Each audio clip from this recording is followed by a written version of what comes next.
See if it comes up. Waiting on it to come up. First one's up, Facebook. Everybody's up. So everybody's in the stream. Okay, good evening. Welcome to the Coach O Show and also the Sports Talk with Kerry Wehmeyer Show. At this hour, we'll have the Coach Ed Orgeron Show in its entirety. That's tonight's plan. We'll also have the Sports Talk with Kerry Wehmeyer Show immediately following the Coach O Show tonight. So we'll have it on in just a few minutes. We're waiting for their stations to connect and stuff like that, and they should be on in just a few moments. So we'll be on with Coach O in just a few minutes. So I'll have it on. So we're waiting on that. So if you want to come in and talk to me, Facebook, Periscope, YouTube, and Twitch, come on down. Hold on. Let me just see if I can get this thing up on the screen. Let's switch this over to public. So if you want to come in, come on down. So we're waiting on Coach O's. Waiting on the signal. We have to wait for them. So station breaks. So let's go ahead and we'll have it up in just a few minutes. So if you want to come in, talk about LSU football, come on down. Facebook, Periscope, YouTube, and Twitch via Restream chat room. So it's going to be on in just a few minutes. We're waiting. I'm going to have it on. I set it up. So see if it comes up. Waiting on it. Waiting on the chat room to come up on the screen. So everything's up on the screen now. Waiting on everything. Oh, no. It's not coming up. There it is. Everything's on. So we're getting ready to start. So come on down. Facebook, Periscope, YouTube, and Twitch. You want to talk? We'll have the show on. Can't call. It's not a call-in show. This is only the listening thing only. So if you want to call their show, you'll be able to call their show. You can go tune in to them, and you'll be able to call their show. So and ask Coach Orgeron a question. So let's go ahead and zoom up the LSU broadcast of the Coach O Show. This is the Ed Orgeron Show, presented by Hancock Whitney, live from TJ Rebs, your weekly chance to hear from and talk to the head coach of our Fighting Tigers. The Ed Orgeron Show is brought to you by the 8 partners that represent Team LSU. The official communications provider of LSU Athletics. McDonald's, official sponsor of the LSU Tigers. Our Lady of the Lake, official healthcare provider of LSU Athletics. Planet Fitness, official gym partner of the LSU Tigers. Rouse's Markets, official grocery partner of LSU Athletics. Coca-Cola, official beverage partner of the LSU Tigers. People's Health, the official health plan of LSU Athletics. And by Hancock Whitney, the official bank of the LSU Tigers. Diving for it, catch made, down around the 22-yard line. First down, Tigers. Now, standing by with Coach O from TJ Ribs on South Acadian and Baton Rouge. Here is the voice of your Fighting Tigers, Chris Blair. Good Wednesday night, Tiger fans, and welcome in to the season premiere of the Ed Orgeron Show here at TJ Ribs. As always, we've got a great crowd on hand here at the restaurant. Happy to have those of you listening over the airwaves and online. Want to just give you this note right now.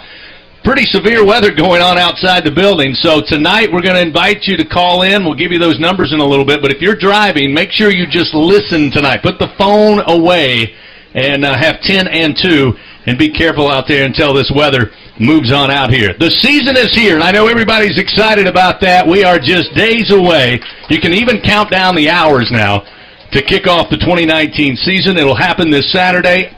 A team I know a little bit about is coming in from Southeast Georgia, the Georgia Southern Eagles. coming in to take on our Fighting Tigers for the first time ever on the gridiron. 6:30 is kickoff inside Death Valley. Again, we rolled out the carpet, and they're going to get to find out what it's like to get between the lines inside legendary Tiger Stadium. Tonight, here on the show, it's your chance to talk with our head football coach. We're going to open up the phone lines, get your questions ready. It's easy to do.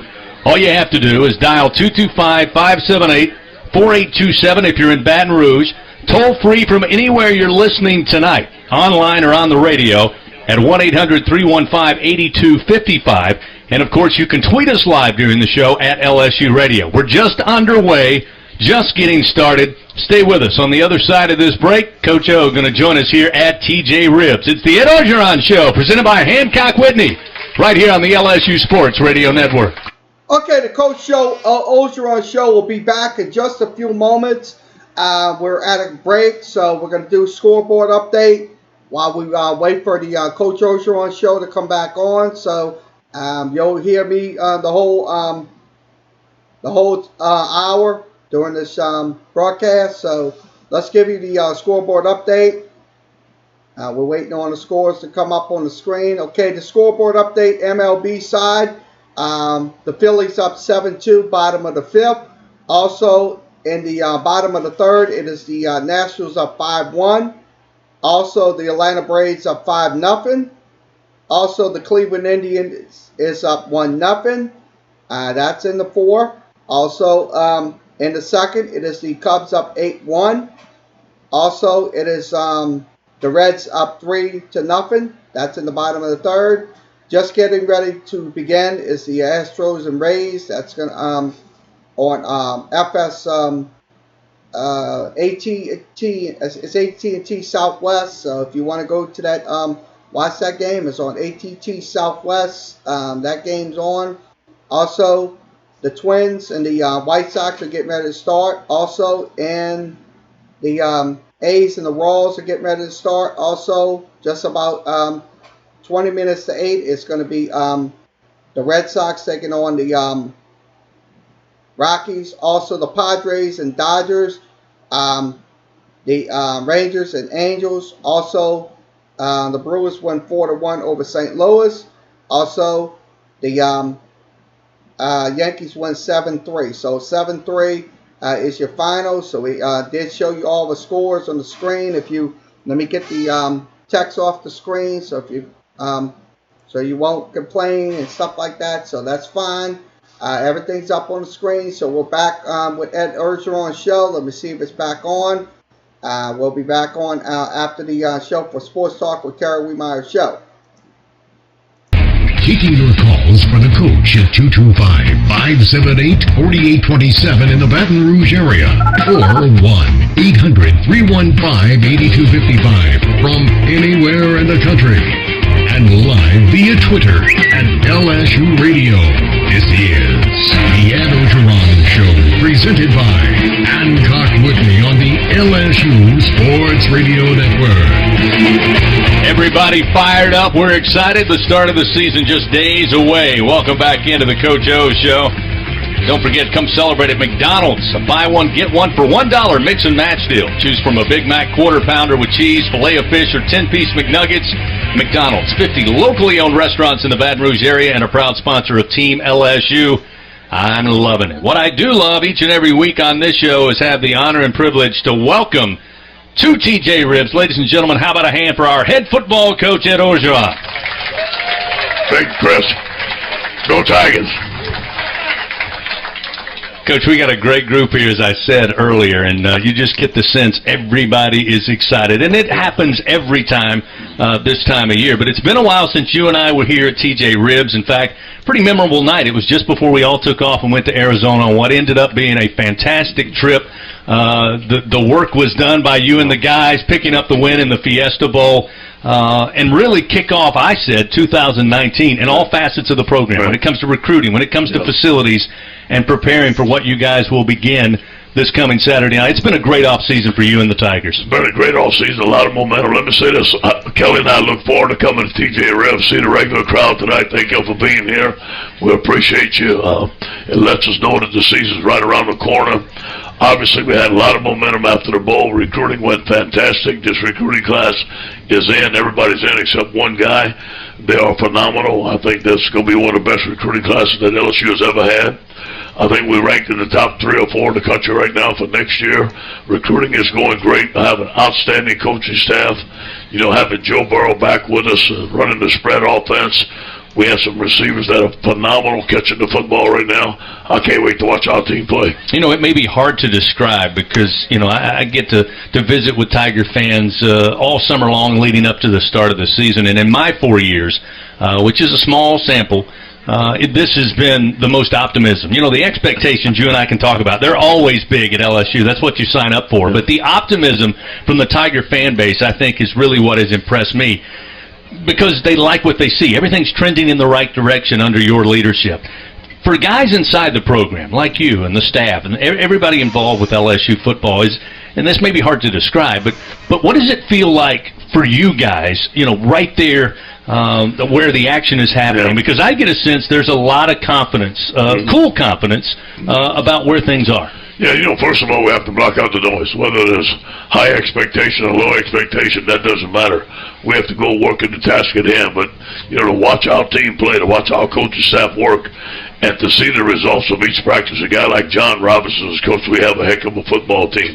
Guys that analysts have been all over the place. And, Coach, we got a good football team. Now, we got to go out and prove it. But, you know, having a quarterback, having a strong defense, having Grant Delpit, having the strong DBs that we have, having the talent that we have on the coaching staff, that we feel confident about this season. It must be the earlier start to this season, again, with a game falling in the calendar of August, but it seems like preseason camp has been going on for a long time, and that's easy for me to say. I know it's been a long time for you and obviously the players. But again, are you happy on where you guys were as far as being on schedule based on where you wanted to be at this point? Our coaches worked really hard on installation. We were very well prepared.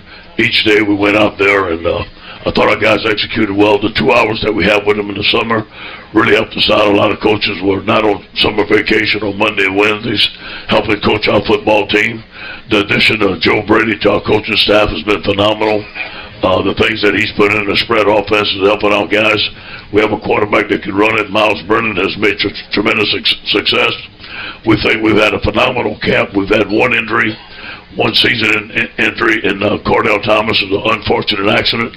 Other than that, we're pretty healthy. You know, what was impressive to me, Coach, and I don't know how many fans know this, but is how organized you guys are and how you go about not just preseason camp, but things that you guys do every day. I mean, I get a chance to see you at practice and during the scrimmages that were held at Tiger Stadium, and there are no wasted moments for the players and coaches. And I know that you coaches are great at that. And my wife will be the first to tell you, I'm the worst organized person on earth, but I do know great organization when I see it. And that's what is impressive to me. And how pleased were you with not just the structure you guys put in, but how the players responded to that type of structure? Yes, you know, first of all, we want our players to get rest. We want them to have energy on the football field. This new facility we have is phenomenal. Is very functional. You know, they got the lockers there that they sleep in. They have great food. They have a great trainer in Jack Marucci, the best drug coach in the world, and Tommy Moffitt. We feel right now at LSU we're giving the guys the very best in the country as we possibly can in everything, education, football-wise, training, nutrition. So our guys, you know, they know that they have to give their best. You know, LSU has given them their best. It's time for us to give our best back to LSU. All right, I've asked 4 questions here out of the gate for Coach O. It's now time to turn it over to you guys listening out there in Radio Land. We're going to take a break. When we come back, we'll go to the phone lines. Again, they're open now, 225-4827 if you're in Baton Rouge. Toll-free 1-800-315-8255 from anywhere you're listening to in the country tonight. We're here at TJ Ribs, the official barbecue restaurant of LSU Athletics. Remember, they're open late after games, located on Acadian Thruway and on Segan Lane. Back with more right after this on the LSU Sports Radio Network. Okay, once again, the Coach Ogeron Show will be back in just a few moments. Just a reminder for everybody, please do not get upset. We will have scoreboard updates during the breaks because we don't want to play music. We don't want to get any troubles with copyrights and stuff like that. So we will have scoreboard updates during the. So that's please. Thanks for your understanding. Okay, let's give you a AAA scoreboard update. I'm about to do that in a second. It is Syracuse up 5-2. Also, it is Louisville up 6-2. Also, it is Charlotte up 2-0. Also, Rochester up 2-1. Also, it is 7-4 Gwinnett on top of Norfolk. Also, the Baby Cakes are down 3-0. That's in the second inning. Also, it is San Antonio and Rochester scoreless. Also, it is scoreless between Iowa and Oklahoma City. Also, it is Omaha and Nebraska scoreless. Other games going on. Las Vegas taking on Albuquerque. It's Salt Lake City taking on El Paso. Also, Reno taking on Sacramento. Also, Tacoma and Fresno. Earlier today, Indianapolis wins 7-4. So we'll give you another update before we go back to the Ed Ergeron show in just a few moments. So let's do that. Waiting on the other scores to come up. It is Altoona up 8-1. Also, Portland up 2-1. Also, it is no score between Bowie and Reddit. Also, Arkansas and Corpus Christi scoreless. Also, Springfield up 1-0. Also, Midland and Northwest Arkansas scoreless. Let's go back to the Ed Ergeron show presented by the LSU Sports Radio Network. This is going to be every Wednesday night during the football season. So we'll go ahead and go back to the Ed Ergeron show. Back here with you on a Wednesday night, game week for LSU to start the 2019 season. Roar and score big savings on LSU football tickets at Subway with your LSU Cup promo code and fierce meal today. Fuel up with a tasty sub, chips, and fan favorite 30-ounce LSU Cup. Let's go big all season long. Limited time only at participating restaurants. Continue to visit with head coach Ed Ergeron. Going out to the phone lines now, and I mentioned it's a Wednesday night. It's TJ Ribs. We've got a packed house. Coach O is here, but it would not be the start of football season if we didn't hear from Fritzy. And Fritzy is on the line, first phone caller of the season. Fritzy, you're on with Coach O. Hey, Chris. Yes, hey, ma'am. Coach O. Hello. Hey, Coach O, you know what I love more this summer? What's that? You know, it's LSU football. That girl. And Saturday night, Coach O, when you take our players on the field, you take our coaches on the field, you're going to show Georgia Southern just how grown men play football. And you're going to get that big W to start this season off, and that's exactly how we're going to go all season long. WWWWW. Go Tigers. We love you, Fritzy. We love you, Coach O. All right. Thank you, Fritzy, for the call. Let's stay out on the phone lines. We've got Rick calling in from the Big Easy. Rick in New Orleans. You're on with Coach O. Rick, you there? Hey, Rick, you're there. Go ahead. All right, let's move on. I think we got Ricky in Birmingham. Ricky in Birmingham, if you're there, your question for Coach O. Of course I'm here. Coach, while Joe Burrow can certainly make all the plays, do we have any packages that we would use in the game for some of the other quarterbacks? Thanks, and go Tigers. Yeah. You know, Miles Brennan has had an excellent camp. He's up to 212 pounds right now. We're going to play him in significant snaps this year. He's ready to go. So I want to see him play, and hopefully he can get in the game on Saturday night and see what he can do. Thank you, Ricky, for the call in Birmingham. Again, the lines are open now, 225-578-4827 if you're here in Baton Rouge. But if you're anywhere else listening tonight, we invite you to join us, 1-800-315-8255. Coach, you touched on it in the segment a moment ago. There's been so much coverage on the enhancements to the Football Operations Center.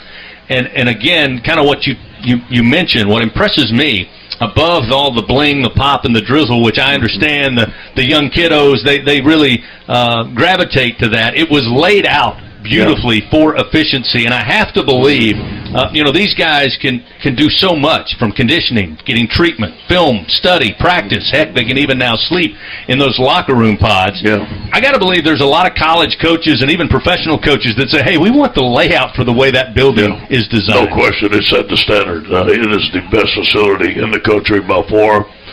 Give credit to Jack Marucci. Derek Panaski was very involved in that. Greg Stringfellow. Kelly was involved in it, and I thought those guys did a tremendous job. Listen, they told me they're building a new facility. They're going to move me in the South Stadium. I just said, make sure y'all move me back. I'm going to be fine. Well, it looks like all of those steps were done seamlessly, and now you have a state-of-the-art facility, the envy of the college football world. Let's get back to preseason camp. And this one I know is an open-ended question. It's probably not fair, Coach, but what's been the biggest positive surprise about this particular team after about a month of preseason camp that maybe you weren't expecting, that you surprisingly said, wow, our guys really picked it up? Yeah, I think our offensive line. Offensive line is the most improved group on the football team. Coach James Craig stayed with them all summer and worked them out with legal hours all he could. Made a tremendous commitment to our guys. Tackles have improved. Darrell Rosenthal has improved immensely. Bedora Traore, those guys are going against Caleb Chasso and winning. So I'm very pleased with the play of the offensive line, and very pleased with the kicking of Cade York.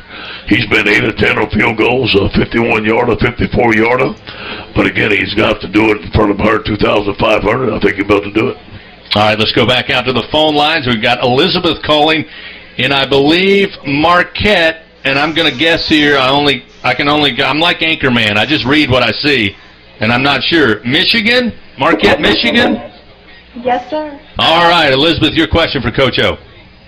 What kind of things will we be seeing different with our offense this year with the new passing game coordinator, Joe Brady? And how were you able to get him away from a team like the New Orleans Saints? Yeah, well, you got a good question. Thanks for calling in. We're going to the spread offense. It's going to be a hurry-up offense. There will be no huddle. It will be maybe 3 wides, 4 wides, and 5 wides. We're going to be 50-50 running the football. It'll be a one-back set.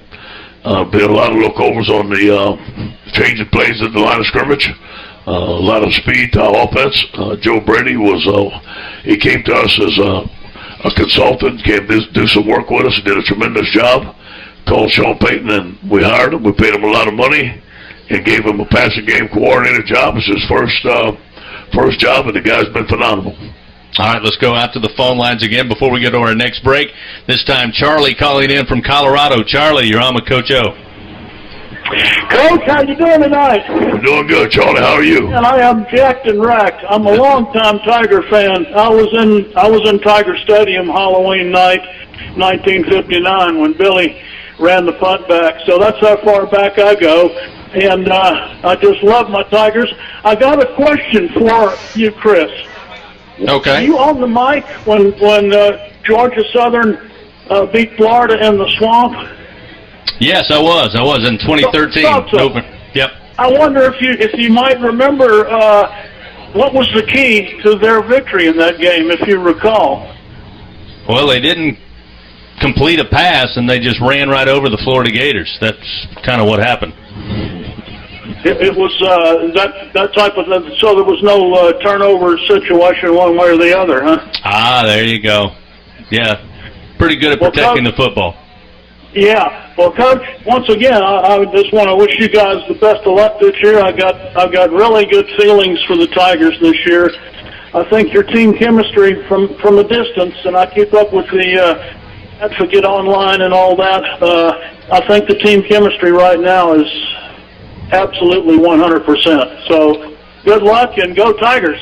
Thank you, Charlie. Thank you, Charlie. Yeah, we're going to talk about that turnover situation coming up when we get the scouting report on Georgia Southern from Coach O coming up in just a little bit. We're going to continue here with your questions. Again, the phone lines are open, 225-578-4827, toll-free, 1-800-315-8255. You can also tweet us live at LSU Radio. We're going to talk about the position groups for the Tigers and what kind of battles the Coach O and the staff saw over the last couple of weeks headed in to the season opener. Fans, stand right up and roar with the Bingo Brigade presented by Tabasco. The Bingo Brigade presented by Tabasco, loaded loaded and ready to give out LSU and Tabasco branded giveaway items to Tiger fans inside and outside of most LSU athletic events. So keep an eye out for them at your next LSU home game. Stay with us. More to come. It's the season premiere of the Ed Ogeron Show, presented by Hancock Whitney, live from TJ Ribs on the LSU Sports Radio Network.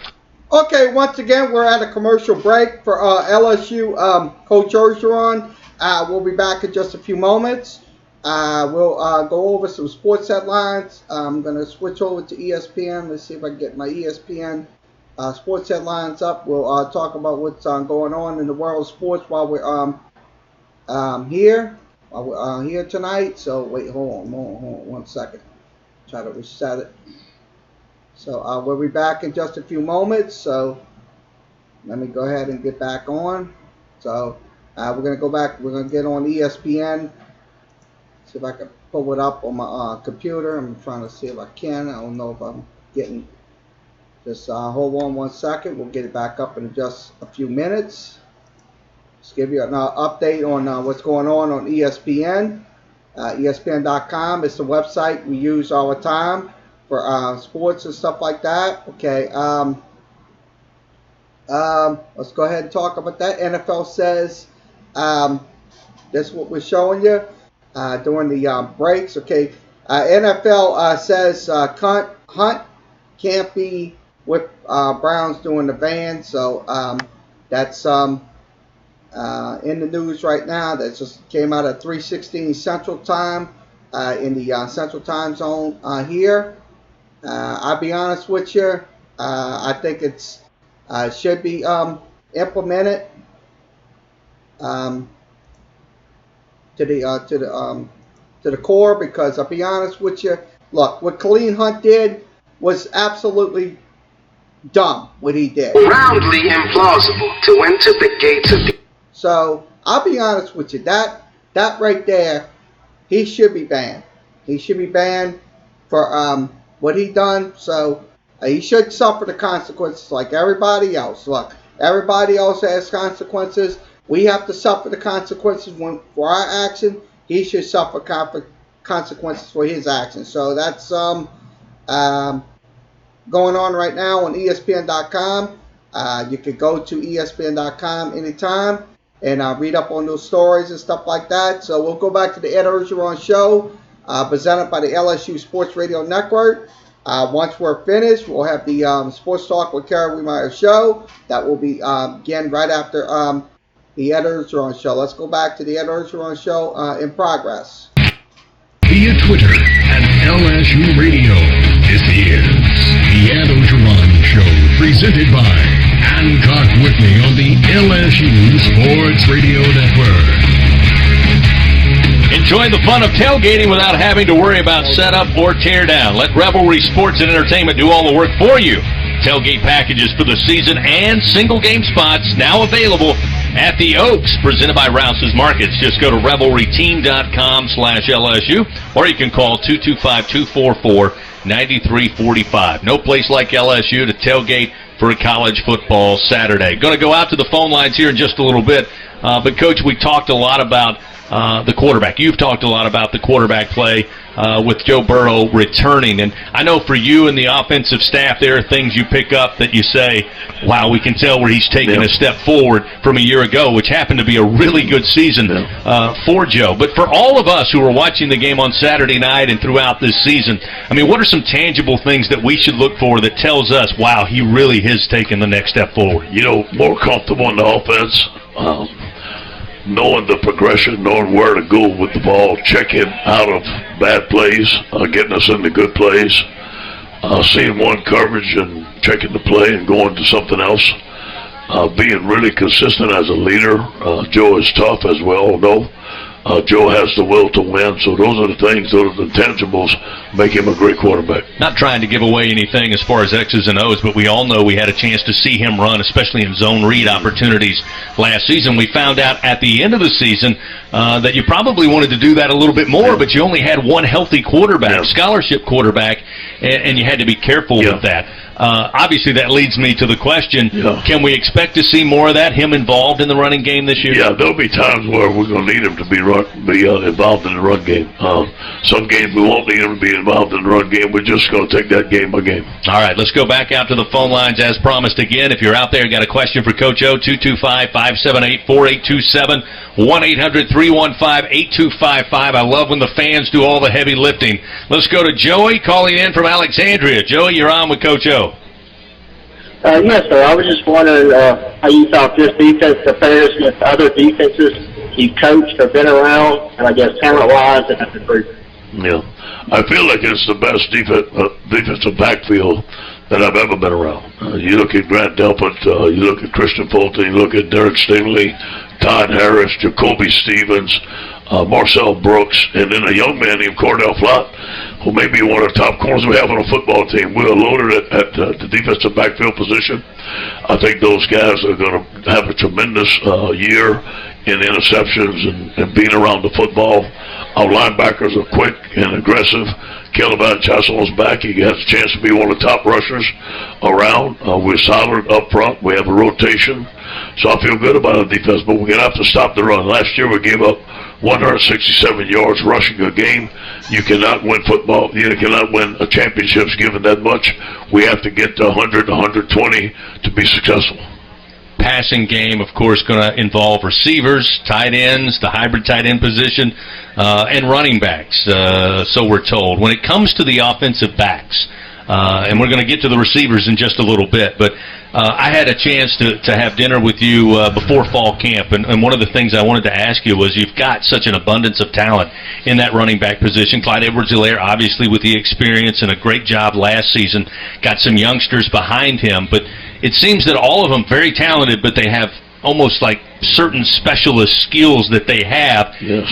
How valuable is that, depending on situation, where you are on the field, what's going on in the game, to utilize in this overall spread offense? Very valuable, because we're going to need all of them. Well, let me say this to you. Clyde Edwards-Helaire, he's 6'4", 270 when he walks in the room. In my opinion, he has a lot of confidence. He's a great young man. He runs the ball. We love him. He's built for our offense. Leonard Fournette has had a good offseason. Chris Curry brings some power. And these two young backs we got are phenomenal. John Emery can get to the edge. He can make you miss.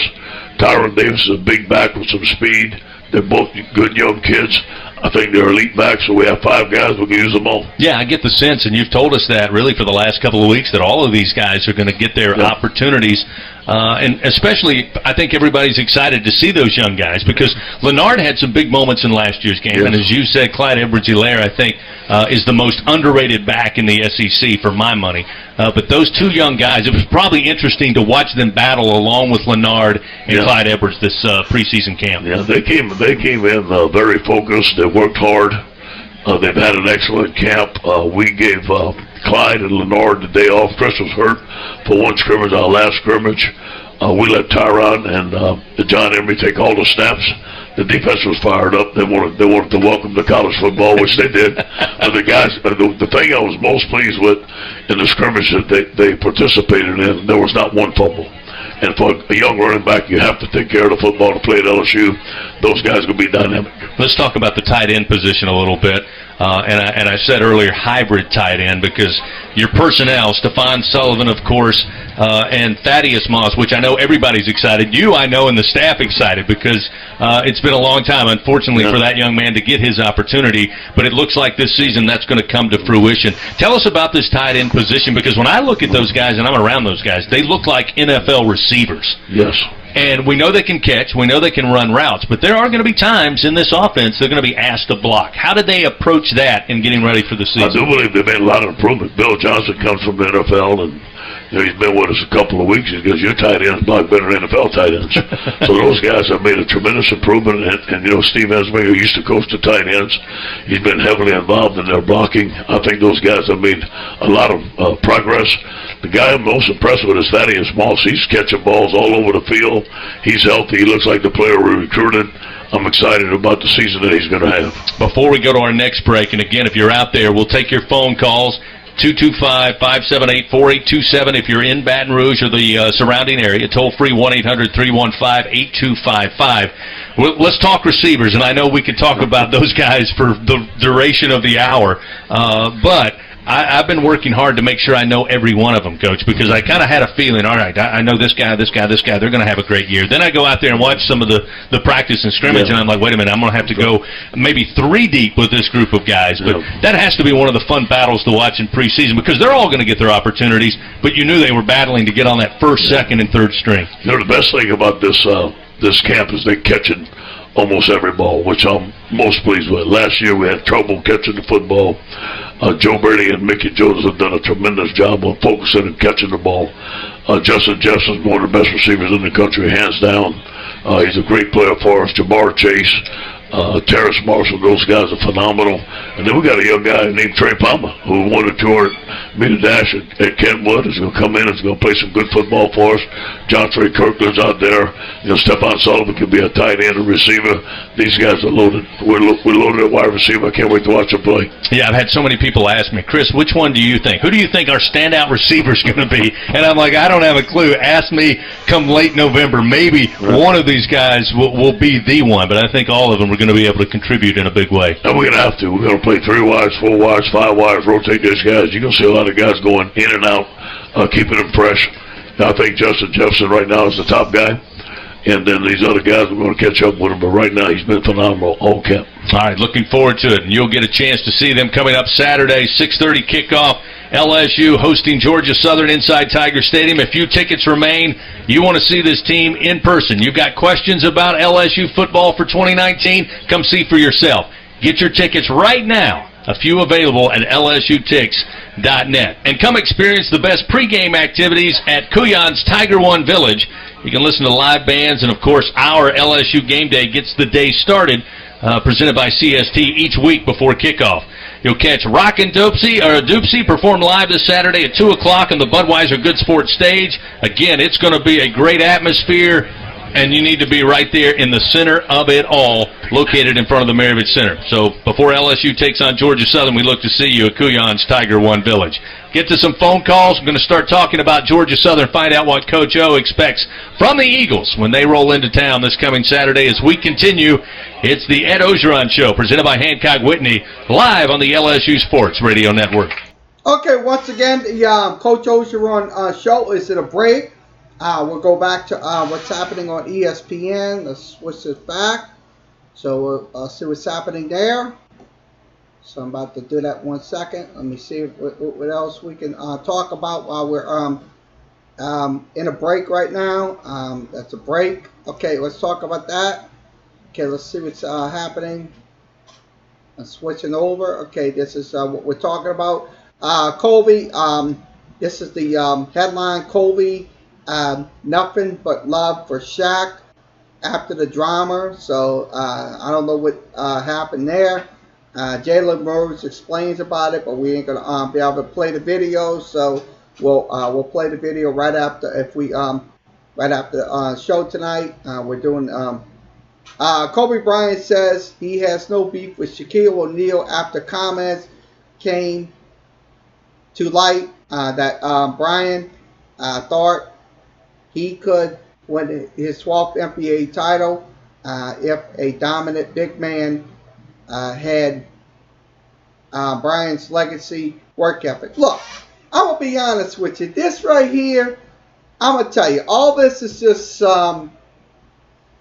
bullshit talk right here because, look, Kobe Bryant, I'm going to be honest with you, and Shaquille O'Neal, they're 2 good players, without a shadow of a doubt. But, look, if he, look, all that stuff, having a big man and stuff like that, it's just all talk. That's all it is. This is what Kobe Bryant says. He has no beef with Shaq. Most of the media wants to see it happen, but it ain't gonna happen. But that's what he is saying in this Twitter. I'll be honest with you. Look, if they would have big men like that, look, the Lakers would win 12 championships and even more. But the truth of the matter is, look, this is all little squabbles that goes on with these two guys. Look, there's no stopping it. So, hey, I'll be honest with you. Look, that's just like I said, they I mean, these two, look, they'll be fighting for a while. I mean, look, I'm not concerned about it, but the truth of the matter is these guys, look, they just squabbling over nothing. So, once again, this is from ESPN.com, came out at 1:25 Central Time. So let's go back to the Ed Orgeron Show, presented by the LSU Sports Radio Network. We'll be back on later with the Sports Talk with Kerry Wehmeyer show. We will have the Saints breakdown tonight, Saints and Dolphins tomorrow night in the Superdome. So we'll go ahead and go back to the LSU Ed Orgeron Show. Just a reminder, come celebrate at McDonald's with a buy one, get one for $1 mix and match deal. Choose from a Big Mac, quarter pounder with cheese, filet of fish, or 10-piece McNugget. McDonald's, 50 locally owned restaurants in the Baton Rouge area, and a proud sponsor of Team LSU. McDonald's, I'm loving it. Time now, as we do each and every week, because we have a great crowd that comes to TJ's every Wednesday for Coach O's show here at TJ Ribs. Go out to the crowd now, and we've got 3 questions. 3 distinguished gentlemen have worked all week, Coach, to come up with these hard-hitting questions, and we'll go with question number 1 right now. Come on, Coach. I had a question about Cordell Thomas and Thomas Perry. What's their current status? You know, they both got operated on. I think that they may come back towards the end of the year. Hopefully that we can get them in towards the end of the year, maybe playing a couple of games. Obviously, they're going to redshirt. They're 2 promising young linemen. It's unfortunate, just the accident they have, but I don't see them playing till December. And, Coach, if I can, one more. Do you anticipate any defensive linemen flipping over to offensive line? You know, we had Ja'Cory Savage. He was playing defensive line for us. We put him back on the offensive line. But that's about it. I think that's the only guys that could go over right now. Thank you, Coach. You got it? Yeah. All right, number 2. Hey, Big Coach. Ragu, let's go. Hey, my friend. What do you say, Ragu? Everything's lovely, Coach. Couldn't be better. All right. Coach, a new facility. Tell us about what that means to recruiting and time management, the whole 9 yards, and how good it is for us. Yeah, first of all the top recruits in the country love it. They've seen it on the Twitter machine, and they're excited about coming. But it's been a dead period. That Twitter machine? That's right, but most of them have not been here. So we have an outstanding recruiting class without this. So just imagine what we're going to get with this. I think everybody's going to love it. It's top in the country. And one more thing. I think getting Bill Johnson was a big get. Yes. Meatball getting hurt. Yes. Talk to us about Bill Johnson, what he means to the program, and what he brings. You know, Bill has a lot of experience in the NFL. He's a great technician. I've known him. He coached me in college. He's a great recruiter. He's a good man. He allowed me to. I was trying to take over the defensive line coaching responsibility. It was too much. I want to be the head coach. Yeah, you have to be the head coach. Yeah, so now I'm the head coach. And you're the CEO, baby. I'm the CEO, and now I'm in everybody's business, and they know it, and I love it.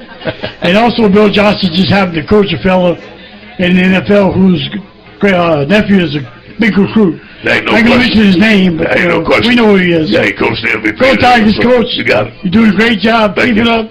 Just remember, we got all 3 things covered. We're agile, we mobile, and we hostile. Love it, Ragu. Thank you, Go man. Tigers. Go Tigers. All right, ladies and gentlemen, make sure you call the family. Tell everybody to drop what they're doing. It's story time. Here we go. Evil Twin, it's all yours. Chris, I'm going to be kinder and gentler in 2019. Fantastic. In fact, you're going to find that I'm actually going to agree with an opposing fan, Georgia Southern fan Bob from Macon, Georgia, who says, we will show Orgeron and LSU Nation what the Sun Belt is all about. Well, Bob, I agree with you. You know why? Because your team reminds me of those intellectually challenged children whose parents, those millionaire parents who bribe their children into the most elite universities in the country out in California. They couldn't bribe to put them in some average school like Tulane. No, they had to go to the creme de la creme. Don't those parents know that halfway through the first semester that university is going to figure out these children are as dumb as a box of rocks? Bob, halfway through the first quarter, you're going to realize when the butt whippings commences in Tiger Stadium in front of 102,000 of my favorite friends, you know what? You're going to realize you don't belong there either. Coach, I have a question. Seems like this year we're recruiting coast to coast. Yeah. Now, I'm not going to ask you about individual players, but it seems like we got players California all the way to Maryland, all the way to the East Coast. What do you attribute, what are the factors that attribute to us having success, seems like nationwide this year? Well, LSU has a national brand. We stayed in the state of Louisiana 2 years ago. There were so many recruits we couldn't go anywhere. This year there are good recruits in the state of Louisiana, but guys from out of state came to us and said there was interest, so we went out of state, we found them, and then we found that there was a big interest out of state. So our coaching staff is doing a great job. It's always going to be Louisiana first, and go out of state and get some great players. You got it. All right, thank you guys for the question. Tonight's live questions brought to you by Anheuser-Busch. Tiger fans, whether it's at the tailgate or the watch party, keep it crisp with an ice-cold Bud Light. We'll take a timeout. We come back. We're going to, start focusing on the Eagles from Georgia Southern. We'll start to get a scouting report, talk a little bit of defense and special teams for the Tigers, and then we will wrap things up here with Coach O. We got some phone calls to get to as well, so don't go anywhere. Back in a moment on the LSU Sports Radio Network. Okay, once again, the Coach Ogeron Show will be back in just a few moments. Let's go ahead and give you some MLB scoreboard update. Let's do that. Switch that back over to the other screens. It is 10-3 Phillies on top of the Pirates. Also, it is 5-2 Nationals on top of the Orioles. Also, the Braves up 5-2. That's in the fourth still. Also, in the going to the sixth, it is the going to the seventh. Excuse me. I'm gonna mess up. Going to the seventh, it is Cleveland on top, tied up at 2. Also, it is bottom of the fourth. It is still 10-1 Cubs. Also, top of the sixth, it is 4-0 Reds. Also, going to the third, it is the Rays on top, 1-0. Also, it is the White Sox on top, 1-0, top of the second. Also, the A's on top, 2-0. Also, the Boston Red Sox is scoreless, and the other games will be going on in just a few moments. That will be right after 9 o'clock. Some of them 8. So let's go back to what we're going to talk about on ESPN. We'll give you some more. Okay, I'm going to talk about Joe Johnson. Okay, let's talk about him. Switch this over. Okay, sources, Joe Johnson, 38 to work out for the Philadelphia 76ers. So he's that's came out at 5:06 Central Time. That's on ESPN.com. Mark J. Spears is the writer. He's talking about that about him working out with the Philadelphia 76ers. Look, Joe Johnson, I'll be honest with you. Look, if he does, look, he's still got a lot of years in him, but he's getting old now. He's getting absolutely old, Joe Johnson. But the truth of the matter is, if they want to sign him, that it'll probably be secure enough to sign him. But look, he's kind of old. Look, he averaged 16 points, 4.0 rebounds. He also averaged 3.9 assists a game in 2001 to 2018. So I'll be honest with you. Look, if I would sign him, I would sign him. Fine. He can play for them next year. So Philadelphia also has 14 guaranteed contracts on the table. So that's once again, this is from ESPN ESPN.com. You can go to ESPN.com anytime during the 24-hour time span. So let's go ahead and switch this out. As we sit here on Wednesday night with a couple of days left, but as far as who your specialist will be in the kick return or the return game, both in punts and kickoffs. Yeah, first of all, I've got to give Greg McMahon the credit. He's done a tremendous job since he's been there. We end up 2 in the country and special teams last year. He's recruited all these kickers. They've done a phenomenal job for us. And then one wide receiver, I didn't mention it, in special teams.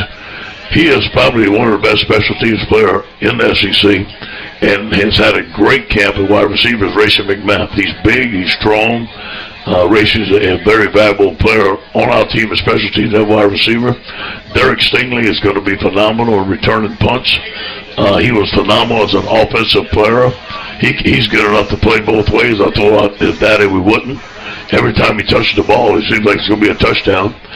Clyde Edwards-Helaire is going to return kicks for us, so we think that we've added some juice to our return game. I'm looking forward to seeing those guys operate in Saturday night Tiger Stadium. One of the things now that we move to defense, we talked offense and some of the position groups there, but defensively what stood out to me in the offseason coming out of spring football was both you and defensive coordinator Dave Aranda talked about going through, looking at the research, and finding that the Tigers more successful when being aggressive, and that was going to be kind of the nature of the defense going into that. For those of us, break that down in layman terms. What does that mean? Because your defense looked pretty good last year. I know you wanted to always get better, but what does more aggressive mean? We're still going to play the 3-4 and do the techniques that we did in the 3-4. But we're going to send players a little bit more, blitz a little bit more, come off the edge, let Kelvin Chasson free up. And then we're going to stunt a little bit more with our defensive linemen, get on the edge, get in the backfield, make plays, take some shots, take some chances, be better at our pass rush. Let's talk about competition in preseason camp, and it seems like every year we always talk about either quarterback, a running back, a receivers, which of course we did tonight. But really one of the great battles, and I'm not sure if it's battles, it was just fun to watch guys really try to put their stamp on the position, and that is linebacker, because you come into this year replacing a Butkus Award winner, which doesn't happen often, and there's been some great linebackers here in Devin White. But watching those guys go to work, Michael Divinity, Phillips, Queen, as well as Damone Clark here in preseason camp, I'll ask, you don't have to answer, has that been solidified, but how much fun will it be for all of us to watch these guys go sideline to sideline and put pressure on offenses? You're really going to like our linebacker crew, and all of them's going to play. One of the biggest moves we made was put Michael Divinity outside linebacker to stack linebacker. I do believe he's going to have a phenomenal year. Damone Clark right there from Southern Lab. Damone's about 6'3", 240. Big linebacker that can move. He may be our starting linebacker. I don't know. Sometimes he has looked like one of our best linebackers. It's going to be very close between him and Jacob and Patrick. Jacob has had an excellent camp. Patrick's had an excellent camp. You can see those guys fighting. I think competition's been good for them. What I told them, whoever starts, the other one's going to play just as much, and we need all of those guys. Absolutely. Fans, stay with us. Coming up, we'll have our final moments on the season premiere with Coach O. We'll get that scouting report on those Georgia Southern Eagles coming in from Statesboro. It's the Ed Ogeron Show, presented by Hancock Whitney, and it's coming at you on the LSU Sports Radio Network. Okay, once again, another break for the LSU Sports Radio Network for Ed Ogeron. We'll be back just a few moments to wrap up the show. We'll go over some more headlines on ESPN. Go ahead and do that. Switch this over. We'll go through that while we're waiting for Coach Ogeron to come back in on. Okay, let's talk about this article about to show on the screen. 1 second. Everybody, if you can't see this, please expect the 6-second delay. It's delay between the networks and stuff like that. Sources bring in the veteran quarterback Brock Osweiler. I think they should bring in Brock Osweiler because this situation with Andrew Luck retiring last week. Look, this is probably going to prolong during the season. So I hope they do get a quarterback in there because, look, I'm going to be honest with you, look. the Indianapolis coach, look, if they could go out and sign a quarterback, that will help their team. They have to rebuild now. They're going to have to rebuild.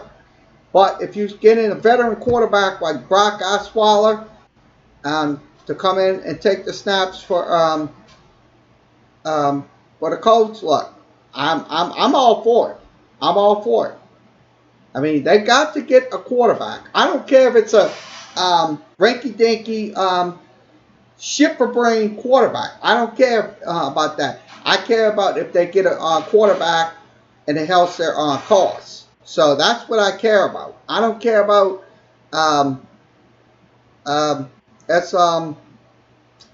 behind the starter is Jacoby Brissett, also Philip Walker, and also Chad Kelly.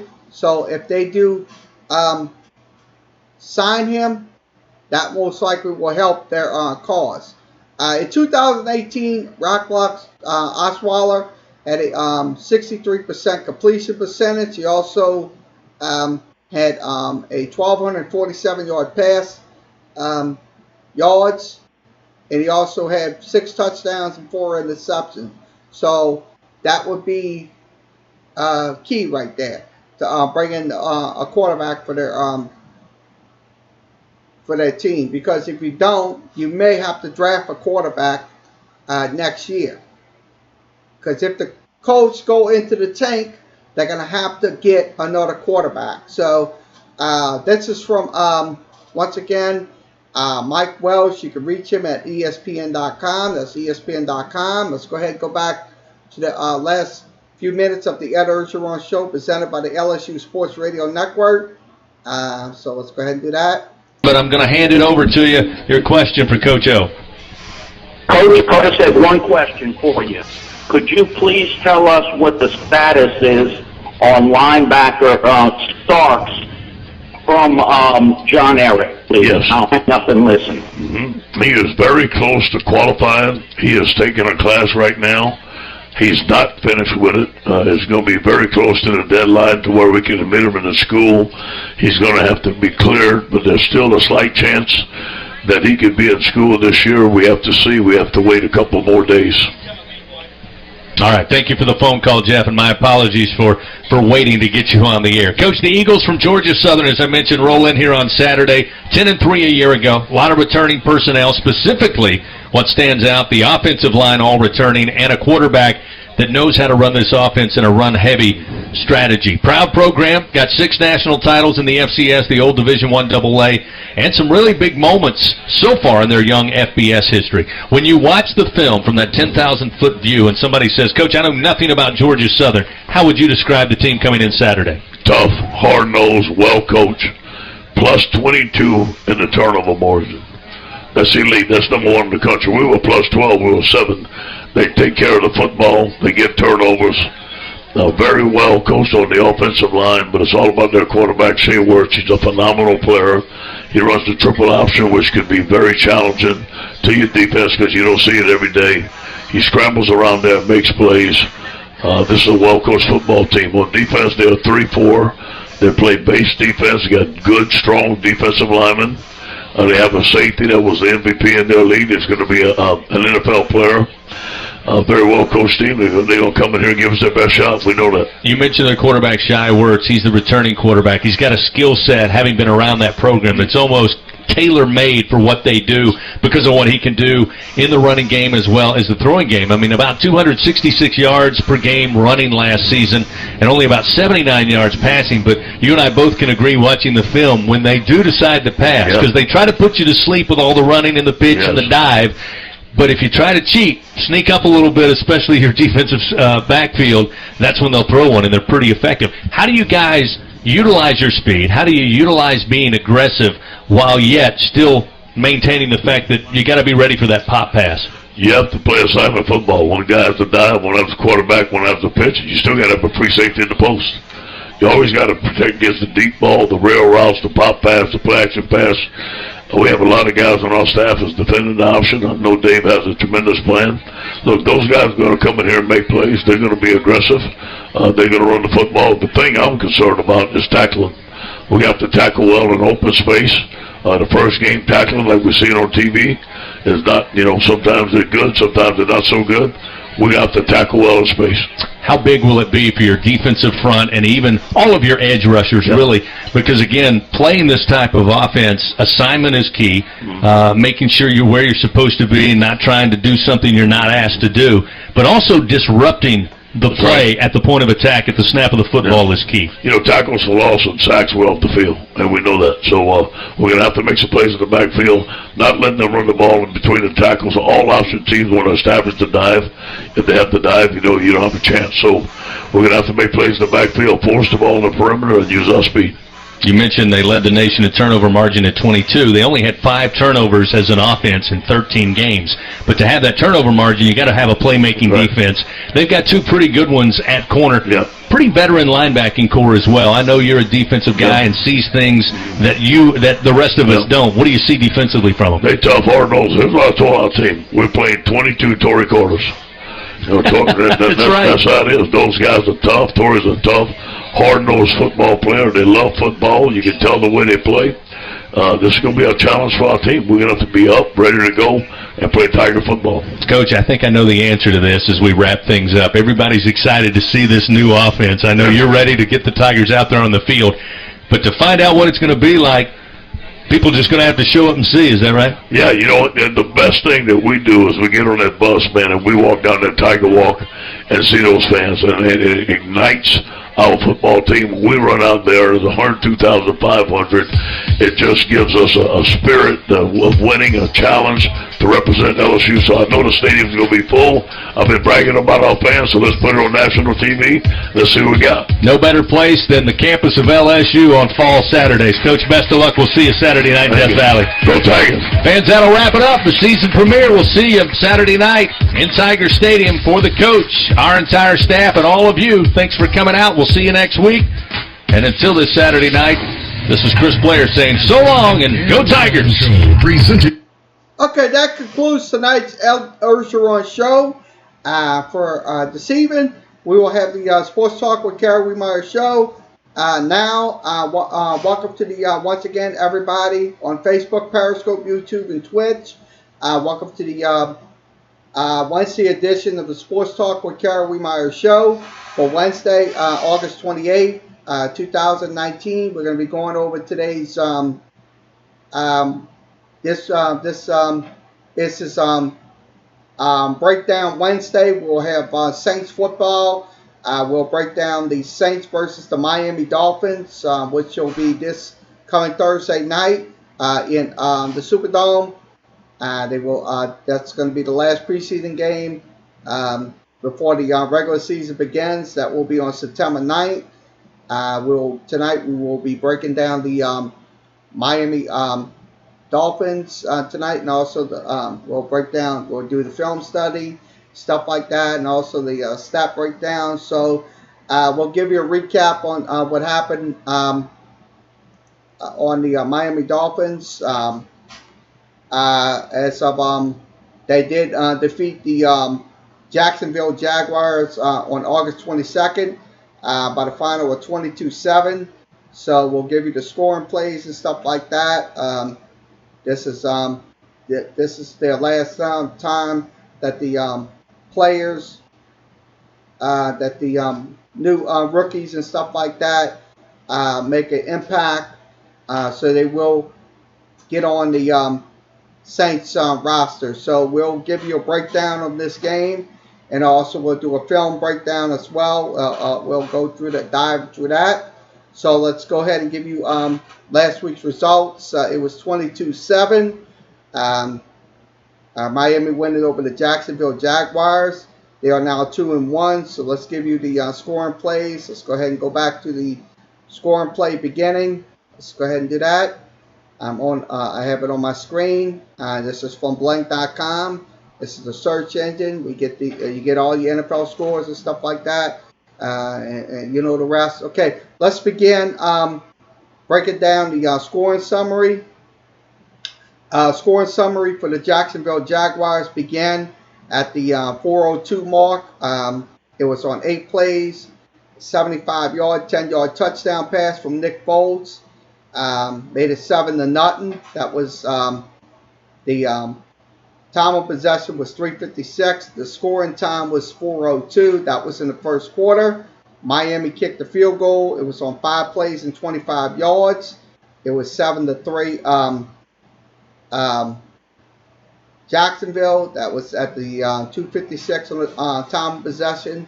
11:59 on the scoring play. Also, in the second quarter, once again, Miami did score. Another play, 5 plays, 27 yards. 2 minutes and 48 seconds off the time of possession. 2:51 off the scoring time. It was 7-6, so the lead was cut to 1, 7-6. Then Miami scored on an 8-yard touchdown pass from Ryan Fitzpatrick. 11 plays, 86 yards. That was at 5:35. 5:35 was the time of possession time, and the scoring play time was 7:12. So at the 7:12 mark, they did score. Also, Miami did score once again. That was on a 5-yard run play by Patrick Lair. 13 plays, 99 yards, 6 minutes, 55 seconds off the TOP, and also 13:01 off the scoring play possession. It was 19-7. And then next play later, they kick a field goal. That was on 9 plays, 27 yards, 3 minutes and 55 seconds off the TOP, 2 minutes and 43 seconds off the scoring play time. So it was 22-7. So that was all the scoring that they needed to win. So that was the final, 22-7. The Miami Dolphins defeated the Jacksonville Jaguars. So let's give you the box score in that game. Switch this out. Just so you see if we do that. Okay, switch over. Okay, Ryan Fitzpatrick, he was 12 of 18 in that game, so 12 of 18. Rosen went 5 for 7. His quarterback rating was 105.8. Running the football was, let's see, the main guy was Colleen Ballich. Ballich had 12 carries for 17 yards, 1.4 average. Not much rushing on the football for the Miami Dolphins. So that was not much at all. So we'll give you the complete stats in just a second. Okay, let's give you the receivers that caught the ball. Miami, Kenny Stills had 1 catch for 14. Walton had 4 for 20. Let's see. Gersich, I'm saying his name right. 3 catches for 59. Nick O'Leary had 2 catches for 35, and also Isaac Ford for Miami had 2 catches for 45 yards. So 2 catches for 35 for O'Leary, and also Ford, 2 catches for 45 yards. So that is the box score breakdown. We'll give you the regular game stats. I'll pull this up in a second. Give me the on first downs, Miami time of possessions. Miami led 32 minutes. The Jacksonville Jaguars had the ball 27 minutes. On first downs, 19-16 in favor of the Dolphins. Total yards of offense, 271. To passing was 182. Rushing was 89 for the Miami Dolphins. Also, total return yards was 27. Total plays was 61. Yards per play was 4.4. So I'll be honest with you. Look, if you can contain the Miami Dolphins, because they had 271 last week. They had 271 total yards last week in last week's game against the Jaguars. So I'll be honest with you. Look, if you can contain them, don't let them get those first downs, because they had 19 in the game against the Jaguars. So I think it's very important that the Saints defense step it up and make plays, because it can happen. They can give up big plays, and that's something we cannot be doing going into the last week of the preseason. We got to not give up those big plays. We got to make those plays. So that's what we have to do in order to win this game. We have to don't give up the big plays. Minimize the penalties. Don't be careless with the penalties and stuff like that, because if you're careless with penalties, guarantee you're going to lose this game. And that's something we don't want to have. Well, I'm pretty sure you're going to see Ryan Fitzpatrick, or you'll see Josh Rosen. You most likely will see those guys in the game against the Saints this coming tomorrow night. So that's something we need to be we're looking at for tomorrow night's football game. So let's give you the breakdown on I'll give you the film breakdown. I'm about to do that. Okay, this is Josh Rosen's first game. We will show you some film on Josh Rosen. I want to give you an idea on how this guy can throw a football. So let's go ahead and do that. So let's do that. So, there were several quarterbacks I was definitely interested in seeing how they would do in their first preseason game. So we're going to play this film. This is going to be a film study right here. This is about Josh Rosen. He most likely will be playing. I'm going to be pausing it and rewinding it, so please don't get upset because we're going to be. This is a film. This is not we're watching TV or none of that stuff. This is film study. So let's go ahead and do that. I'm going to play the film. One of those guys was not a rookie, but a second-year player who's playing on a new team, and that's Josh Rosen. It's definitely an interesting situation with Rosen. I can't remember a time where... So this is how he goes. He'll line up in that shotgun. So this is one of the tapes right here we're showing you. He's lined up in a shotgun. We'll show you what happens. Where a young quarterback had been given up on that quickly, but we'll see how it works, and we'll see what happens when he's with Miami. It should be mentioned that, the preseason, it only means so much. I don't personally feel like it doesn't matter, but I feel like it doesn't So that's a good... matter a lot. Like, I wouldn't say it's meaning a little bit, because... Let's go over to that first play. Let's go to the first... On third down, they now have a convertible. So this is on first and 20. So this is what they're showing you right here. This is the... He's back in a shotgun, so he's going to have his wide receivers go out. And we'll show you in just a second. Let me mute this. Let me show you. Try to zoom it. 1 second. Let's see if we can do it. Okay, he drops back. And he's going to throw it. He's going to get to his wide receiver right there. That's the guy that they're going to be talking about right there. So he's going to get to his wide receiver. So we have to have absolute pressure on Josh Rosen if he's playing. He's going to probably be playing, I say,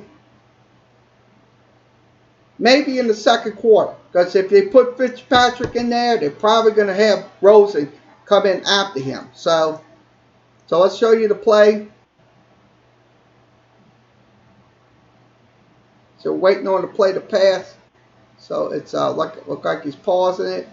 So we'll show you, and he hits, and that's how they got. That's a good coverage right there. So that was great coverage. The Atlanta defensive guy comes in and makes that play. So if we can make those plays like that, that'd be perfect right there. So let's go back. Let's play the entire stream. So that's against the Atlanta. We'll go back again. So So it'll show you again. He throws the pass and it's a pick off. So I say, if we can get, like I said, if we can get into those, if we can get that coverage, we get our corners back, he's going to throw that ball. Wherever he throws it, he's going to throw it. But he's going to probably be spooked by that coverage. So, look, keep doing what you're doing. You have to get the blitzes on him. Because if you don't get the blitzes, the chances are you're not going to get off the field. So that's what we're showing you. This is another play we'll show you. This is on 3rd and 8. This is how we'll show you. See how they have a 2 running back set. So they will go in those 2 running back sets when they're in that shotgun. So they're going to go 2 running back sets. And they'll have these wide receivers. This guy. We'll show you what happens. So we're waiting on that. This is what we're showing you. Drops back. So he is going to drop back. This is on 3rd and 8. So we'll show you. And he come and they come in. So that's one of those Atlanta players right there that's coming in to make those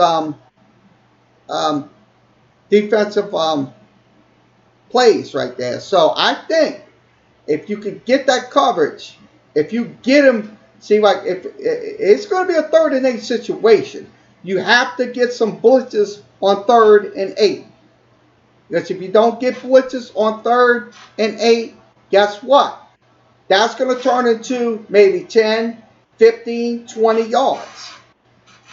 So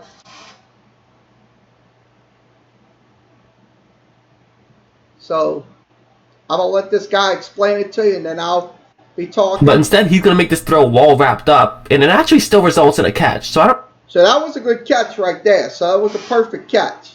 So he could throw out of duress. He can throw. So that's something we cannot mess around with.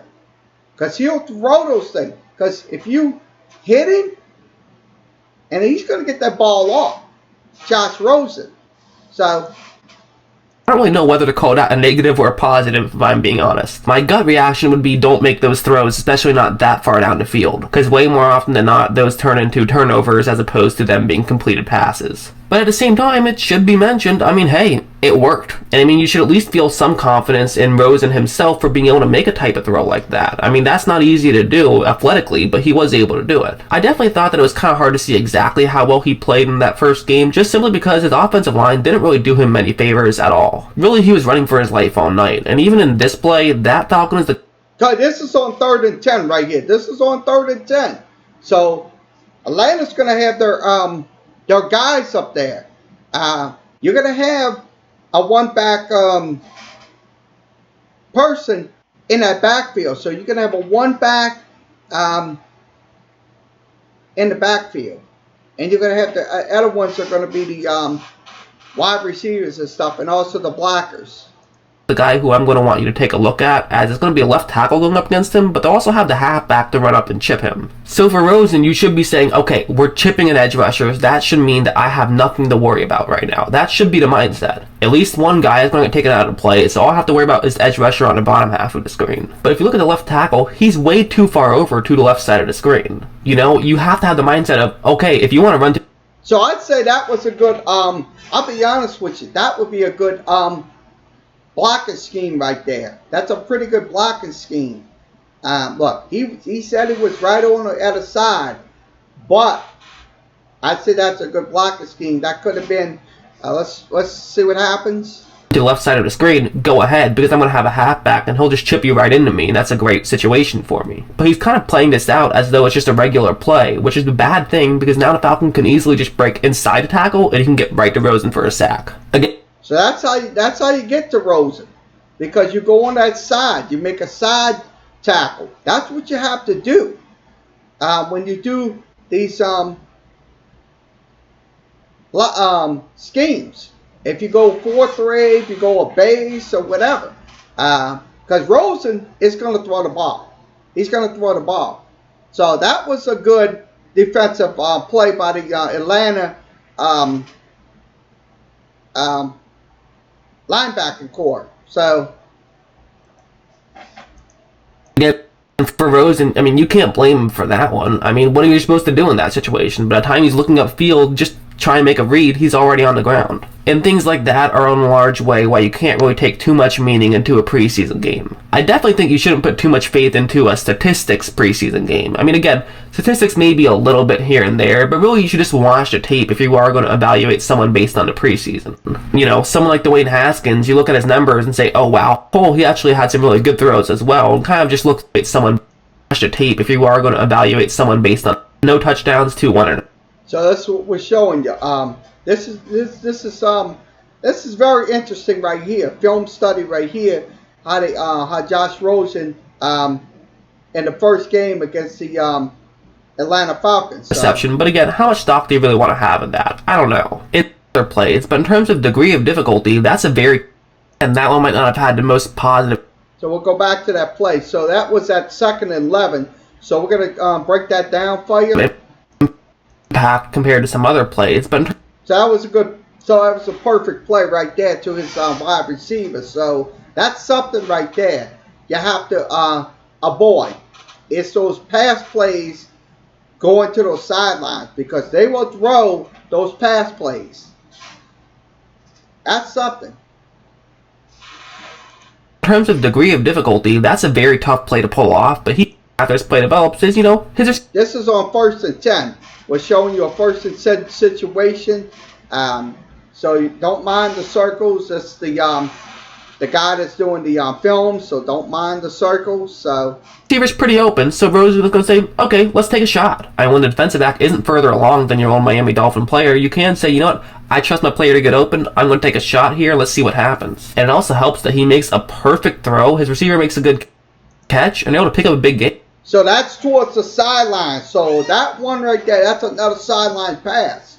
You can't, that's a right left sideline pass. So you have to avoid, if you're on that defensive side, our people have to avoid those sideline passes. Either left or right. That's something right there. We cannot give up. Because that can be big plays. I mean, that's what you love to see. And it's also worth mentioning that there was only a minute left in the half, too, so that's when you can afford to take some chances, just because you do want to get some points at the end of the half. It's good situational football, but it's also just straight up good football. I mean, you know, it was just a good throw by Rosen. While his timing might have been off on that first play I showed you, I never thought his timing was very much not off on this play, where it's going to be a cover 3 zone and have a receiver running. So that was a cover 3 zone, what they're talking about. Atlanta was in a cover 3. So they have two running backs, one to your right, one to your left. So, and also you have one running back. So they're going to use that one back system going in when they do those run plays. When they do either a run play or a pass play, they're going to be in the shotgun. So, like last week, the Jets, they were in the shotgun the whole damn game. So without a shadow of a doubt. So let's go back in. Let's listen to what the guy's saying. That route right there. And so in a route like this, really timing is everything. I mean, watch what you'll see once this ball is snapped and play develops. As of right now, really is when Rosen has to make his decision. His receiver is closer to the inside of the sideline, and there is maybe a gap where he could try to make this throw, but it's definitely not going to be a huge gap by any means. But again, as of right now, there's 27 seconds left in the half, so really an incompletion is no big deal. So what Rosen is going to do is throw it to his back shoulder towards the sideline. This way, if it's an incompletion, it's no big deal, but if it's a catch, well, then it could put you in position to potentially get a touchdown. And watch this throw Rosen puts on. I mean, that was a perfect catch right there. So I'm going to tell you, he's got precision. He's got absolute precision on that play right there. That was on 1st and 10. That was absolutely on 1st and 10 for Josh Rosen. So that's just a beautiful throw, and that actually was a catch. It's going to get ruled on the field as an incompletion, but it ends up getting overturned, and it was in fact a catch. I mean, really, that's just a perfect throw from Rosen. I mean, you can't ask for anything better than that. You know, once again, good situational awareness, but it's also just a perfect throw. Because, I mean, even if he did miss it just a little bit to the outside, well, then it's just an incompletion and who cares? But he was able to make a great throw that allowed the completion to happen. Just a great throw from Rosen. And again, that's why I kind of do say that preseason has some meaning, because, I mean, listen, there's some quarterbacks who just would not be able to make those types of throws. And that should be somewhat of a good sign if you are a Dolphins fan. And I'm not saying necessarily just go out and buy the Rosen jersey just yet. But, you know, maybe it's enough to let you look at the prices a little bit. Maybe buy a Chinese knockoff. I don't know. One last play I really liked. Once again, it's going to be a... This is going to be the last play. This is on 1st and 10. This is at the 11:28 mark. Once again, shotgun. The backs in the backfield, I formation. You have a 2 wide receiver.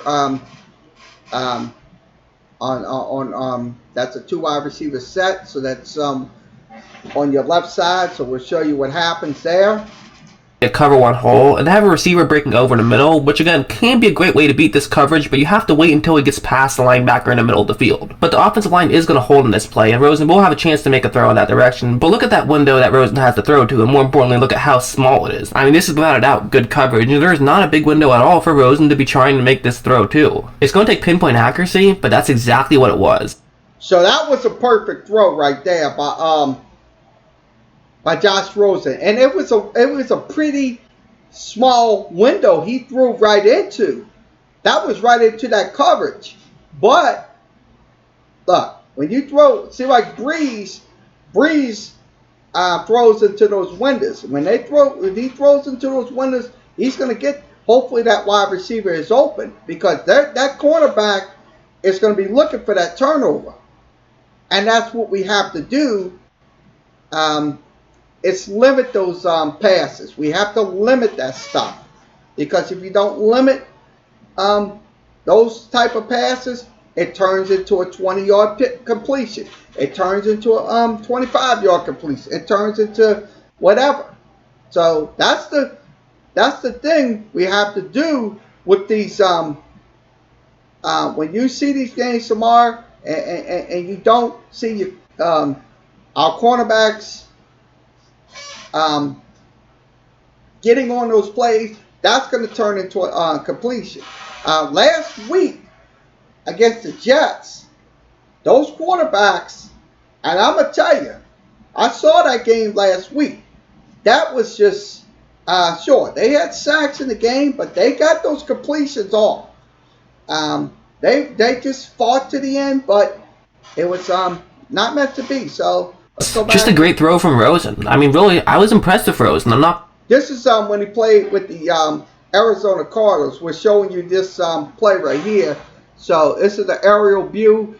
They have a one running back set right there, and also you have your wide receivers on this side, and that side. Let's give you a Not gonna lie, when I was watching the tape, I was actually pleasantly surprised by him. He had the bad interception early on, but he really did recover from that point forward and had a lot of great plays. Again, just one preseason game, we'll have to see how the rest of the preseason works, but I definitely think he is making a case for him to be. So he'll throw that ball. See, he gets out.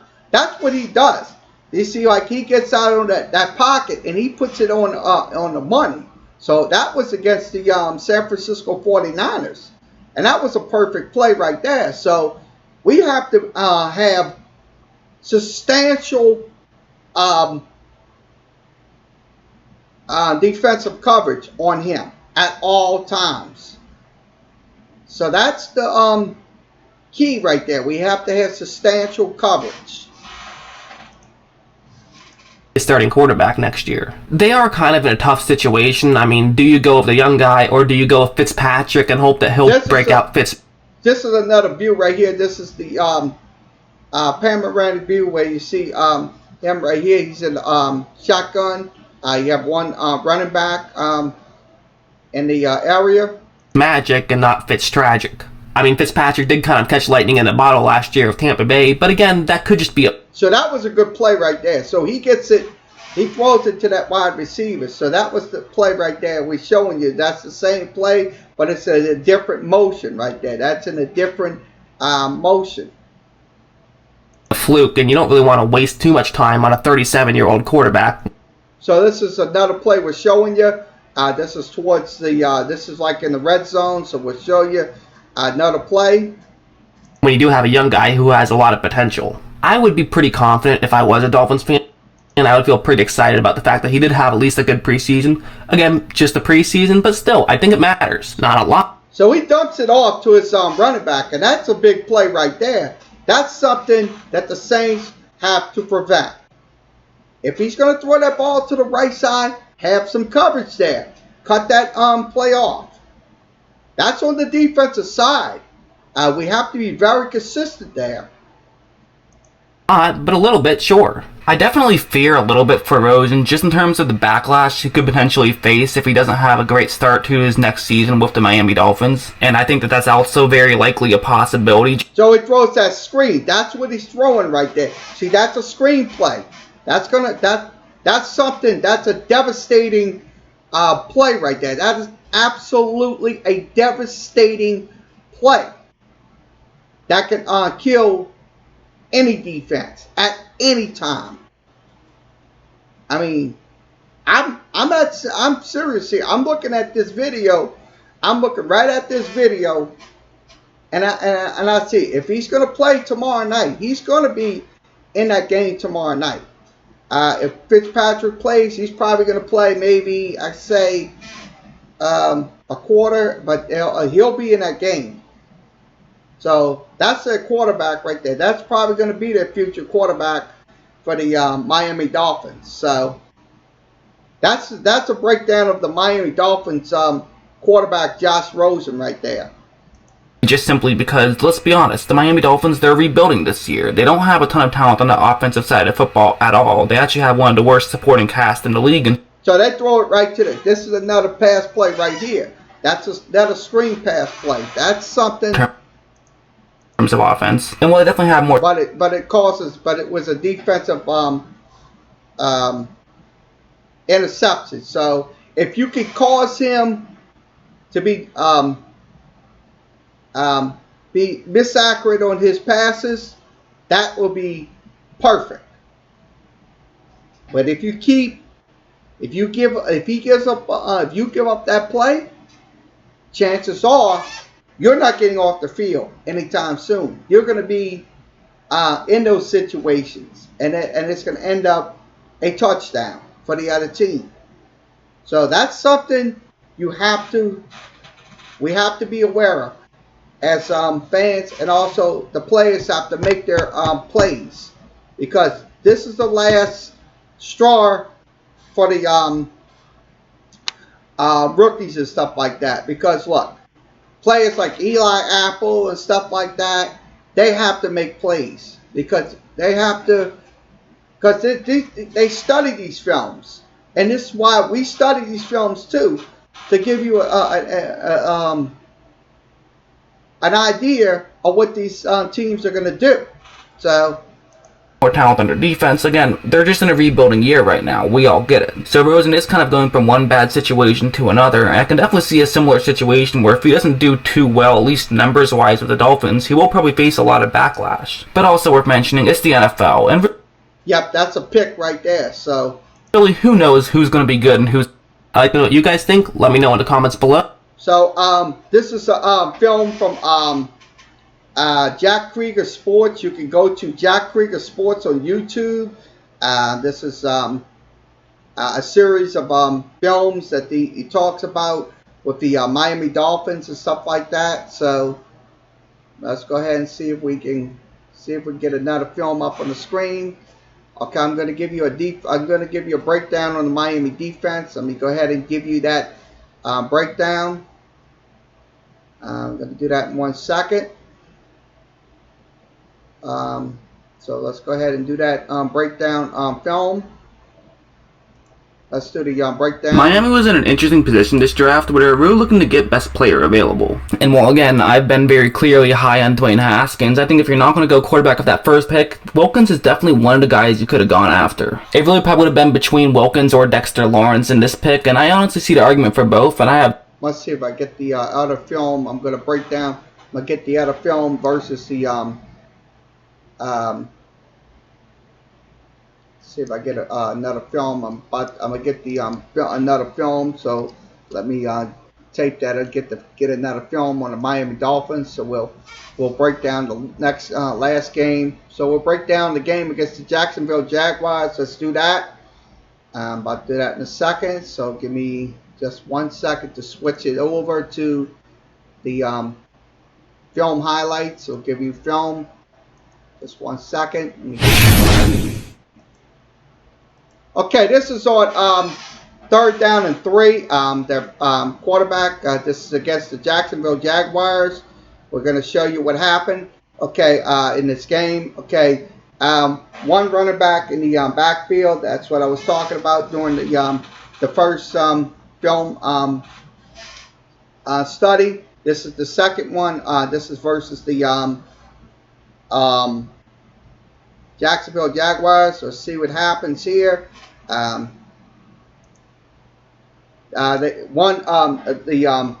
slot man comes to the right, and they get a run play off. This is a run play, so he's going to go to your right. Let's see what happens. So he gets covered up. So that was a good defensive play by the Jacksonville Jaguars. That was on 3rd and 3. So that's something we have to do versus them tomorrow, is make those run plays. Stop the run entirely. If you have to if you have to put 7 or 8 men in the box to cover that run, then do it. That would help. So that's a loss right there. Okay, let's give you another play. This is on 2nd and 7. They are Jacksonville on the offensive side of the football. Let's see. So I'm going to see if I can get it. I don't know why I'm getting fucking buffering. Hold on. Let me see if I can get this shit down. Hold on. Let me try to stop it. I don't know why I'm getting off. Come on. I hate this. Sorry. Let's see if I can get that. Go back in. It's getting really ridiculous with this shit. I have to stop the video to do this. Okay. Back with the film. This is on 2nd and 7. Jacksonville on defense. Offense. Miami on defense. This is what they have. They're running. They got 1, 2, 3, 4. That's 5 men in that box right there. So this is what's going to happen on 2nd and 7. Let's pause it. Okay, this is what happens. We'll pause it. They drop back and they throw and they hit the receiver. So they hit. So that was a good reception right there by number 12. So good reception on that coverage. So they got that 2nd and 7 situation. So this is 2nd and 5. Miami back on defense, a run play. So they get a run play off and they get a big yard. They get some yards right there. Jacksonville got some yards on that run play right there. So 2nd and 5. So if you could get some yardage off that defense, that's perfect. That would be perfect situation. Okay, this is on 2nd and 8. Miami. This is another play, pass play. Foles throws a pass and it's incomplete. So that's why. Look, their defense can cover. Their defense absolutely can cover on that 2nd and 8 situation. So that was a good coverage right there by Miami defense. Can't beat it. So let's go ahead and switch it over. Okay, this is on 3rd and 8 situation. Drops back. Yeah, he throws a pass, and it is, yep, perfect defensive by number 33 and also number 21. So those two, it's going to be in that game tomorrow night. So you have to, if Breeze is playing in the first half, do not throw into coverage. Because if you throw into coverage, it will be picked. And it'll be returned for 6. That's something we cannot have against them. So that was on 3rd and 8. That was a good coverage right there by the Miami defense. I don't know why is it. So that was a flag, but it was a pass interference. Good defensive play. It's unfortunate, but Jacksonville had the ball, so it was 21-33. This was on 2nd and 5. They get a playoff and they get a touchdown. So that was a touchdown right there by the Jaguars offense. So that was their first touchdown. That was we did go over the drives and stuff like that. So that's something. If you can get that first touchdown against Miami on tomorrow night, that would help our offense. And we can't kick field goals like we did the last couple of games, kicking field goals. We have to have touchdowns in the red zone. Can't have field goals. Because if you kick field goals short, you're ahead 3-0. That's fine. But here's the kicker. If that team comes back, you're down by 4. You have to play from behind.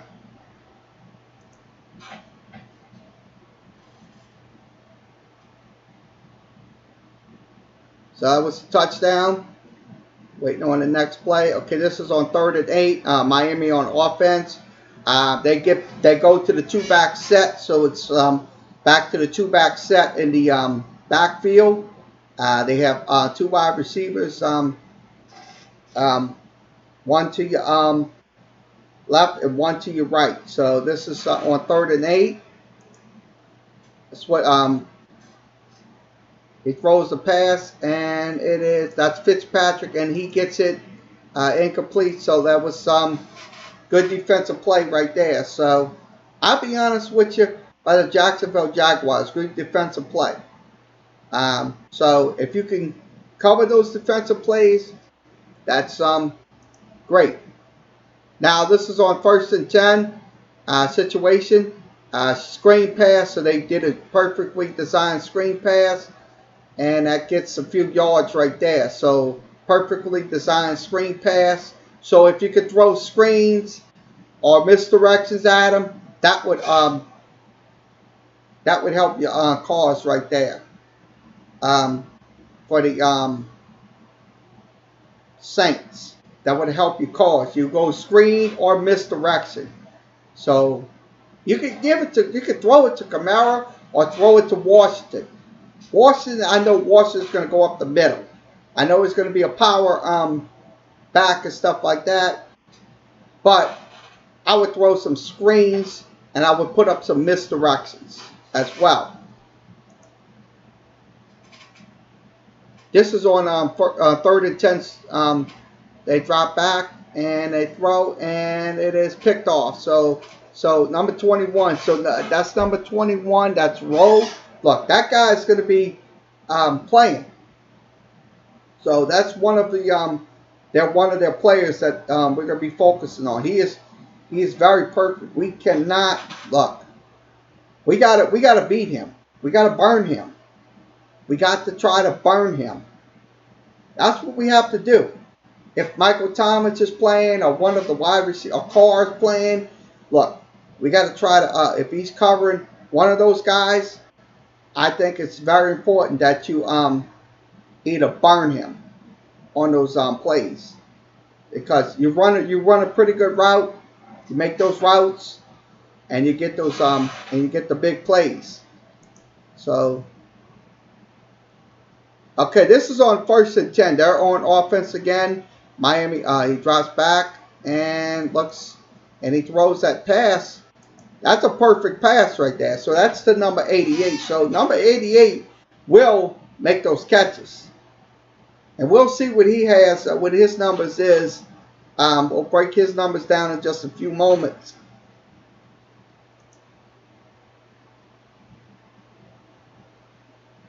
Okay, this is on 3rd and goal situation. So this, what they do, nope. That's a good defensive play. So that's good containment right there. That's perfect containment to look at it. So that's a perfect containment situation on 3rd and goal.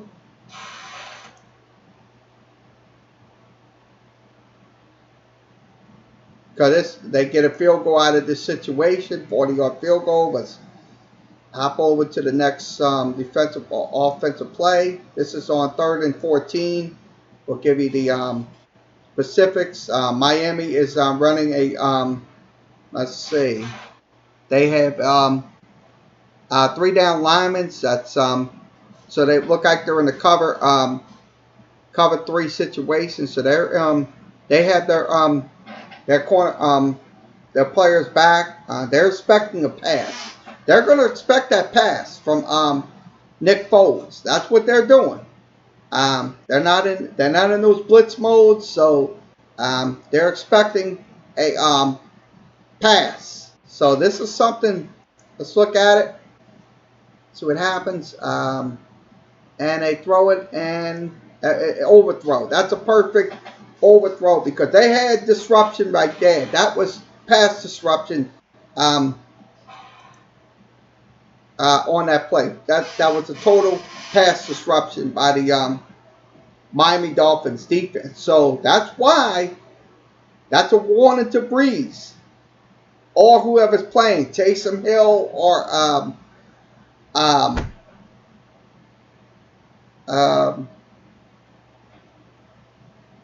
Teddy Bridgewater. Can't throw those. Can't be disrupted by those. Distracted by those coverages because they're going to put some coverages in there. They can go 3 down linemen. They could go 4 down linemen, and also they'll go cover 3. They'll go maybe cover 2.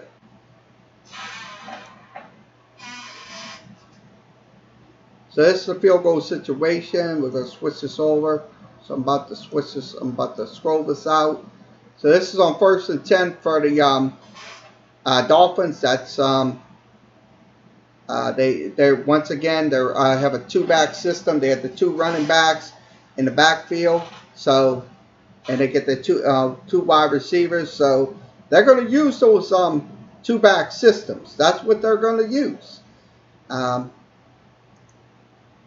So we're showing you on that screen. So this is the run play, and that's number 27. That's one of their running backs. We have to cover right there. It's number 27 for the Miami Dolphins. So this is on 2nd and 11. We'll show you 2nd and 11 situation. Screen pass. So once again, screen pass. So that was a good defensive coverage by the Jacksonville Jaguars. So if you can do that, stop those screen passes because that could be, I said it a few minutes ago, it's a very dangerous play where it turns into big yards. Okay, a field goal situation. Let me go over to switch this over. This is on 3rd and 9. So we're going to scroll this back to 3rd and 9 situation. So pull this back. Okay, this is 3rd and 9 situation. Miami's back in the four down lineman set. They have their so these are your edge. These are your linebacker sets right there. So that's the coverage guys right there for those wide receivers. And these are your linemen right there. So right now, I would say 4 down set going in. So let's show you what happens. They have the cornerback, looks like the linebacker, stuff like that. Let's give you that play. This is on 3rd and 9 situation. Look like they came. That guy, one of them guys came after him. So that's the reason why we have to have good offensive line effectiveness against Miami. We have to have those effectiveness because that can happen. to either our quarterbacks. That's something you cannot stop right there, but you can contain it.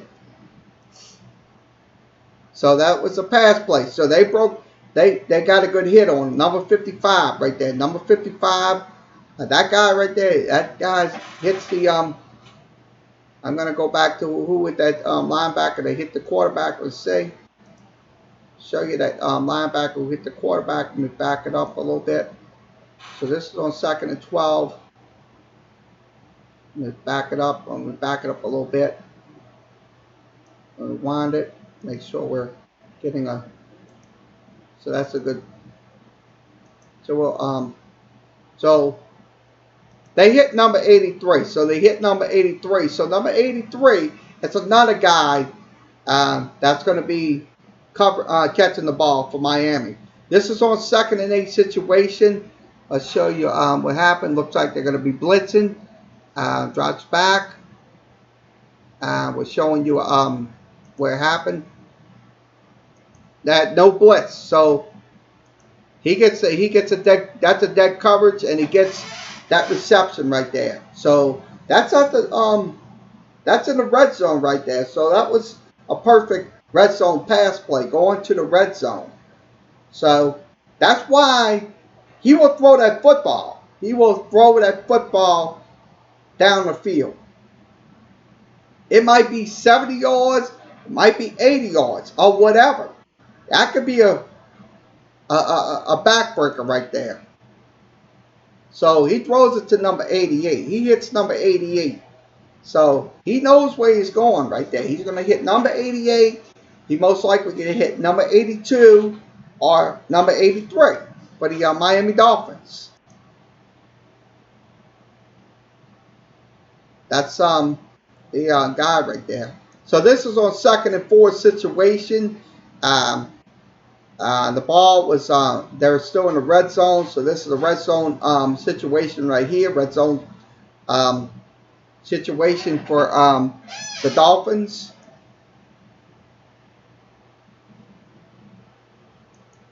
So that's a coverage right there. Good coverage by the Jacksonville Jaguars. Good coverage.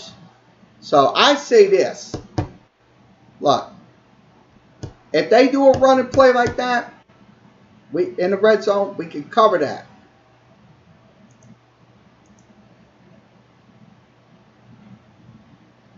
Okay, this is 3rd and 7. 3rd and 7. So he throws that little pass play, and they get it. It throws it to number 9. So that's another wide receiver that's going to be. They're going to be throwing to. They're going to be throwing to that guy again. So it's a touchdown. So they got, that was their the drive I talked about with Walton. This is on 1st and 10. He throws, and he throws it to his throws it to number 85. So that's another guy we're going to be focused on. We'll show you. Okay, next screen. That's to number. Let's see, number 84. So they're going to be throwing it all over the field. They're going to be throwing it to different wide receivers and stuff like that in games. They're going to be throwing it to different wide receivers against the. This is one of their quarterbacks. I think this is Rosen right here. Rosen. Let's see what Rosen does. Rosen hits a. He hits his receivers. So Rosen is going to hit his receivers. That's another guy right there that's going to probably come in that game. So if you have Fitzpatrick is another quarterback that can throw, and also Rosen that can throw as well. So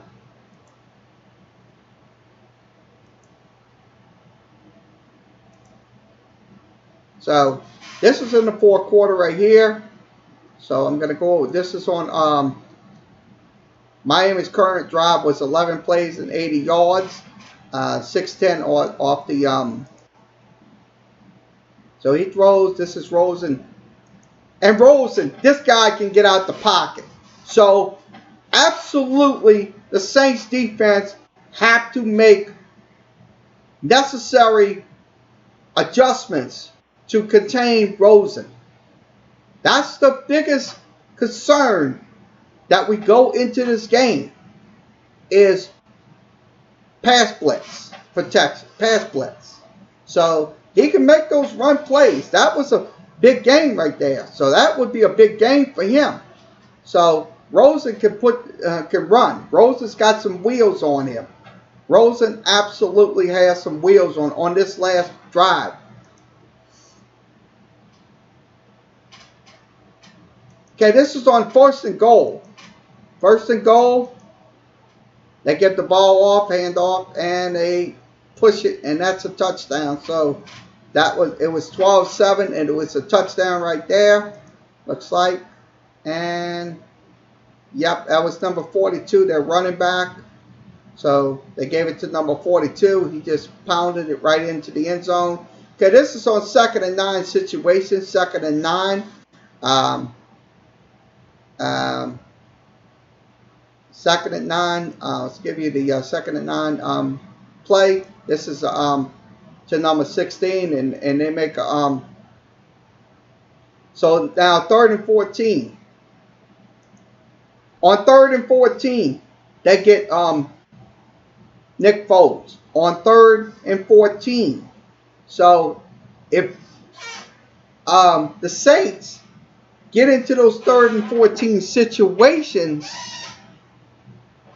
Saints have to have pass block coverage. They have to have pass block coverage because it can turn into those 3rd and 14 and more. So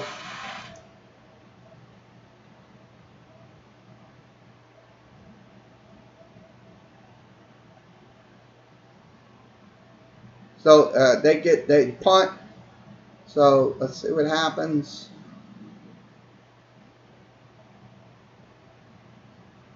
So that's the Jaguar running special teams right there. So they get a good field position right there. This is on 1st and 10. Look how they got. They had their they have 5. They're going in. This is 1, 2, 3, 4. So they back into their 5 down linemen. This is 5 downs right here. This is their 5 players right there. So it's 4 down linemen and 1 linebacker. So this is what we'll show you. They back in their so they look for a pass play, and it was a pass play, and so they get a few yards on that pass play. So this is on 3rd and 15. Miami was in pass play. This is the pass play right here, and it throw. That's so that was good coverage by the Miami defense. To be honest with you, so they're going to get in those 4 down linemen. They're going to get into those. They're going to rotate it around. It's going to go to either 3, maybe 4. They might put 5 in that box to surprise everybody. It might be a 5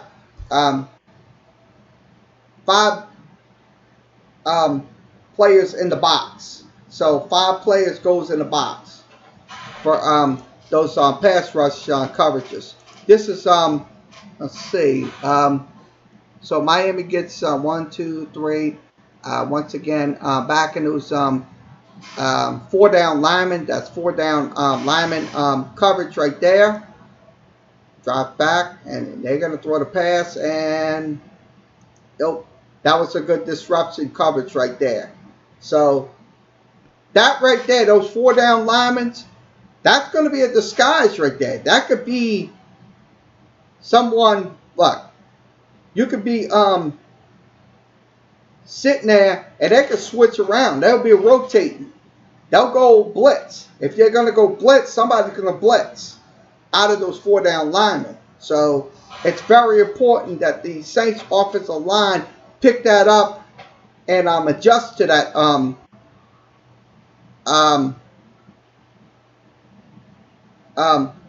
set right there. So this is another one. This is on 3rd and 6 situation. Miami gets the ball, and nope, not much. So that's good defensive run. Let's see what happens here. 2nd and 2. They get Miami gets in there, and they it was 22-7. So that's something right there. That's another thing we have to watch out for is turnovers. If we get a turnover in the first half, defensively, get a turnover on the defense.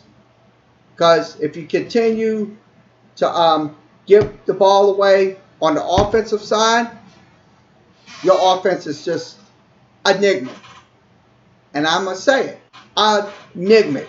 So this is the film study from last week's tape. This is from versus the Jaguars.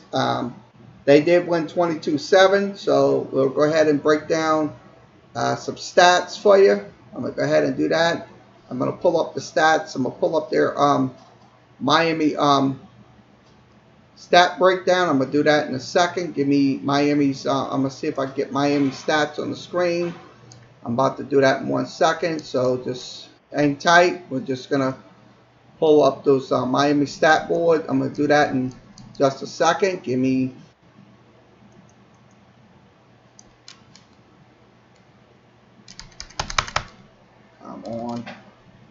hold on. Let's see if I can pull up the stats on the screen. I'm going to get them off my screen, get this off the screen for you. I'll do that in 1 second.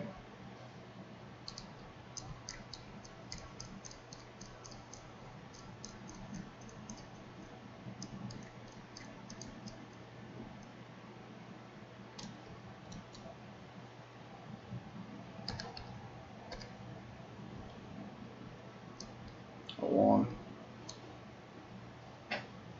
Okay. I'll just pull up the sharp football. Let's go do that. Okay, I'll give you that. Let's go to sharp football. I don't want to waste time. I want to get off this thing. So I've been on here almost 2 hours. So let's give you Josh Rosen's passing direction. I'm about to do that in 1 second. All right, let me get this up on the screen.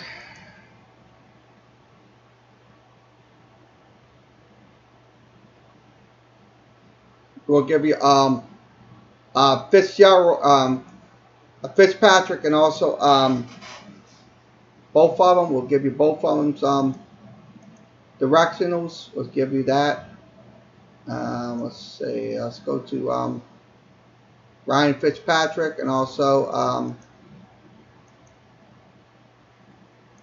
hold on. We'll go to the Miami Dolphins screen and do that in 1 second. Let me switch this over. I'm going to go to the quarterback. I'm going to give you this is okay. I don't know if I have it. Kenny Stills, Danny Amendola. So I'm about to give you. Let me see if I can get the numbers. I'm trying to see if I can. I'll just go ahead and see if I can grab it from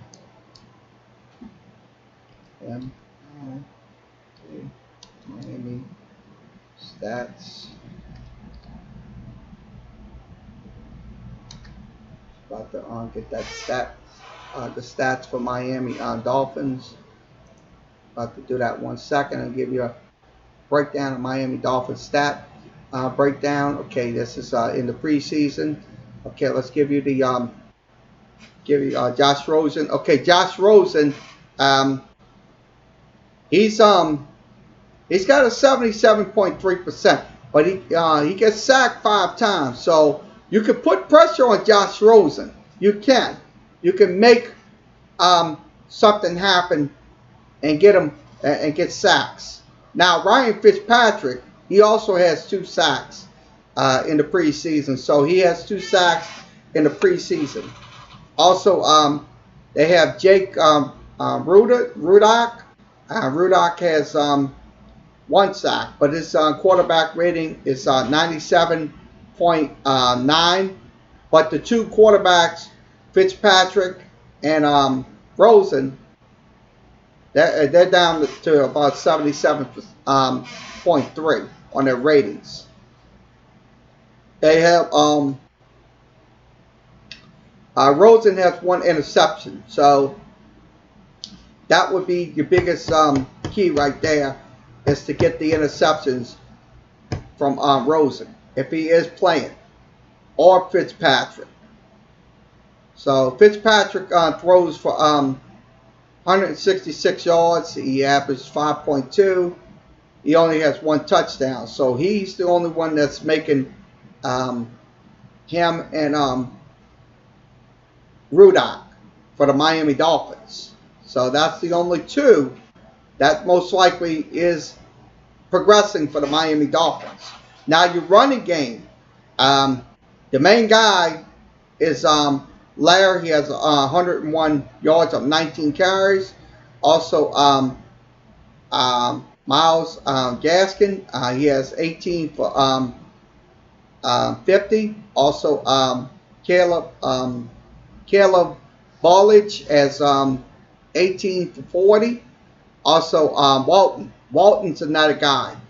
He has 17, but he only averages 1.4 yards per carry. But the guy Laird, that's the guy we have to try to contain. It's Laird, because they're going to give it to Laird. They're going to give it to Laird. They'll most likely give it to Gaskin. So that's most likely your main running back threats for the Miami Dolphins. Now, your receivers. Gesicki, saying his name right. He has 13.2 yards per reception. He averages 6 catches. That Gesicki. Also, Williams has 5 catches. So he's another guy that catches the ball literally for the Miami Dolphins. Now the next guy is Butler. He has 5 catches for 51. Also Walton, 5 catches for 32. Isaac Ford, 4 catches for 65. Clavis Wepford, I'm saying his name right, he has 4 catches. So your main 2 guys is Gesicki and Williams, and also Butler. That's the main 2 guys right there for the Miami Dolphins. That's going to catch the ball when that ball's thrown. So we have to contain those guys. Now the next one, let's give you the defensive stats. Their main sack leader on the Dolphins is I'll give you this guy Orchard. He has 4.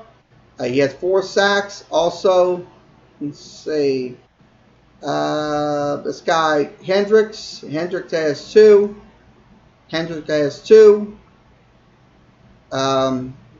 So they have 11 sacks in the preseason. So they're getting their sacks. They're absolutely getting their sacks in games. Because that's something right there. Offensive, they only give up 8 sacks on offense. So that's not nearly as much. But they put up 11 sacks as a team. They have 3 fumbles in the game, so they have 3 fumbles. They can turn over the ball. They can get the ball back. But also they can turn the ball over. Let's see what their turnovers are. We'll look at it on the screen. Let's see if I can pull it up on my screen. Turnover ratio is at 0, so it's 0 right now. On third down conversions, they're 13 to 41, so 13 for 41%. So they are perfect on those third down, 13 for 41. Opponents they only give up 9 for 37. On first down, the Miami Dolphins have 63 first downs to 56. So right now, I'd say that's excellent right there. They have 7 touchdowns and 5 given up on defense. So they only give up 5 on defense. So we have to kind of get scores when it happens. Fourth down, they're kind of sloppy on fourth down. They're 0 for 1.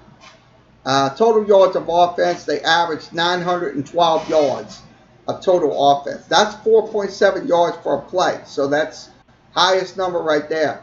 Offensively, on the offensive side of the football. So offensive plays, they have 100. They use 194. So they put up 194, but they only give up 192.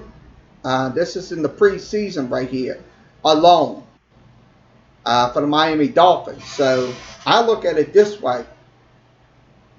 If you can stop them on first down, we get off the field and we get the ball back even more.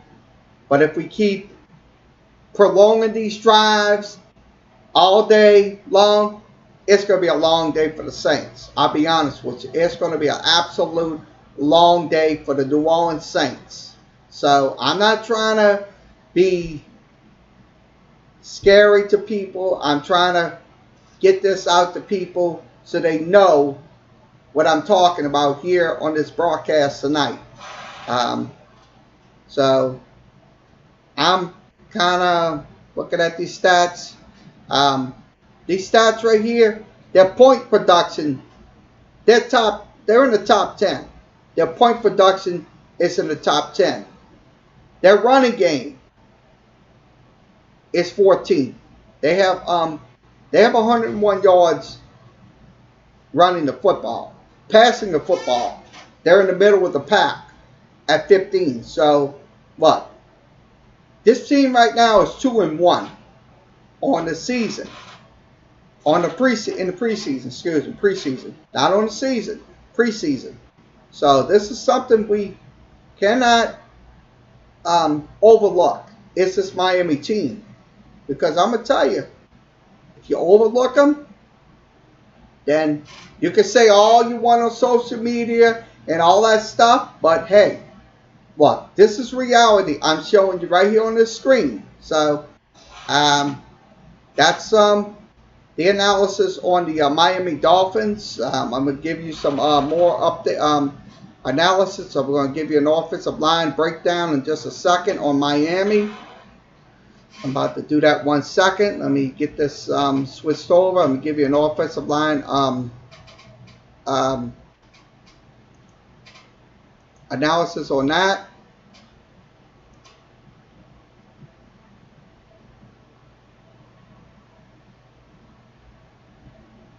Let's pick a year.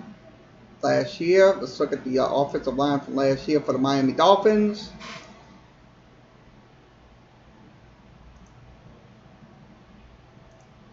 Okay, last year for the Miami Dolphins, I'm going to scroll it down to the last year Miami an offensive DVOA, that's a defensive adjustment over average. That's the stat we're looking at right now. Last year they finished 27th. The WEI offense was ranked 11.5, so it's minus 11.9. It also was 26. Passing offense was 27.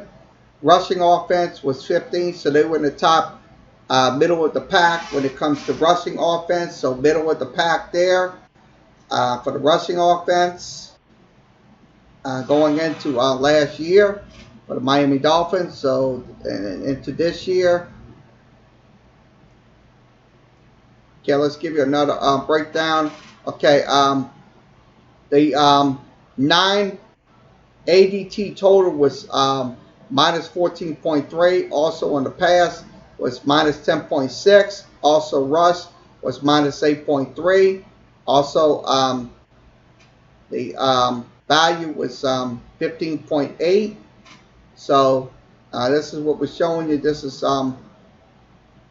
stats that we do show you during this broadcast. So this is for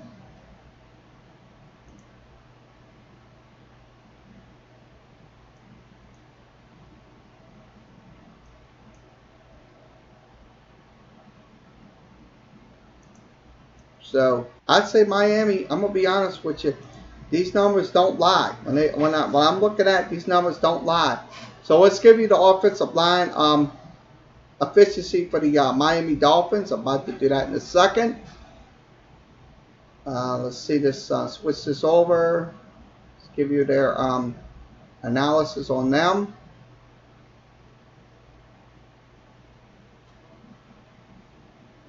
Okay, Miami in offensive and run blocking. Let's give you their run blocking schemes. Okay, run blocking. Miami was let's see, they was 14th. They was ranked 14th. The average line yards was 4.47. Running back yards was 4.79. Power success was 62%. Their power ranking was 24th. That was in the offensive line side. Now the stuffs was 18.4. Stuff rankings was 15th. Second level ranks was 12, so they kind of ranked 12 in those and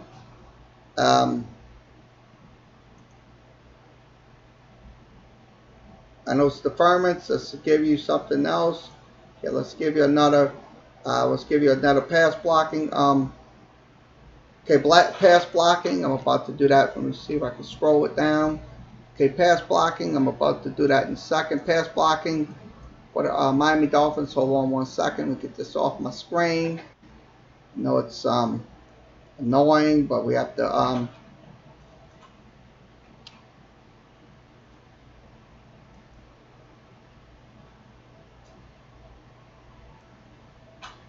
So the pass blocking scheme. So we're going to go to the pass blocking scheme in just a second. Pass blocking scheme for the Miami Dolphins. I'm about to do that in 1 second. Let me scroll this down a little bit. We try to move it around. So we will be able to get the pass blocking scheme. Okay, the pass blocking scheme for the Miami Dolphins. They were ranked 31st, 52 sacks given up. The sack rate was 10.5%, so it was 10.5% for the Miami Dolphins as of last year. So I look at it this way: they don't have a good offensive line. They was kind of struggling in those areas on the offensive line, so they was kind of struggling. So that was one thing we look at is we go into this game tomorrow. Versus the Dolphins. So the next game we're going to be going over is the run block. Let's go over the left ends and mid guards and stuff like that. Let's give you that block down scout report. Okay, let's give you a scouting report on that. Off the left end, the ranking was third. They were third in the ranking. Also off the left tackle, they was ranked 7th. In those off the left tackle runs. Off the middle guard, which is the middle guard, it was 17th. Also, let's give you the see where we're at. Middle guard. We're also the off the right tackle. It was ranked. They were ranked 25th and also 12th. And pass run blocking. So that's the analysis we give you right there. So that tells you about the offensive line of the Miami Dolphins. I mean, Miami Dolphins, I'm gonna be honest with you, they was just not that good run blocking and pass blocking. That was just That was just a struggling team. I'll be honest with you. That was an absolute struggling team, to say the least. So that would be your okay, I'm going to give you the snap counts of those Miami Dolphin players. Do that in 1 second. I'll give you some snap counts.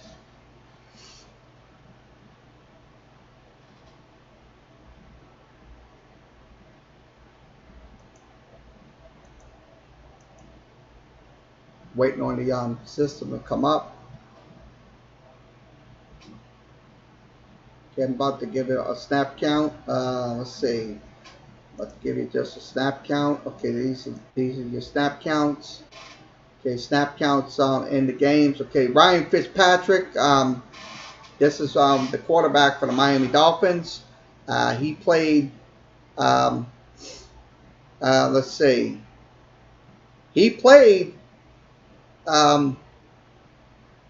Let's see. He played only. He had no snaps. So Ryan Fitzpatrick, his defensive snap thing. So defensive snap was 22.3. His special team snaps was 100. So he was So that was on the for the Miami Dolphins. Now your running back. Let's give you the running back breakdown. Okay, the main guys that was with the Miami Dolphins. I'm going to give you their snap counts.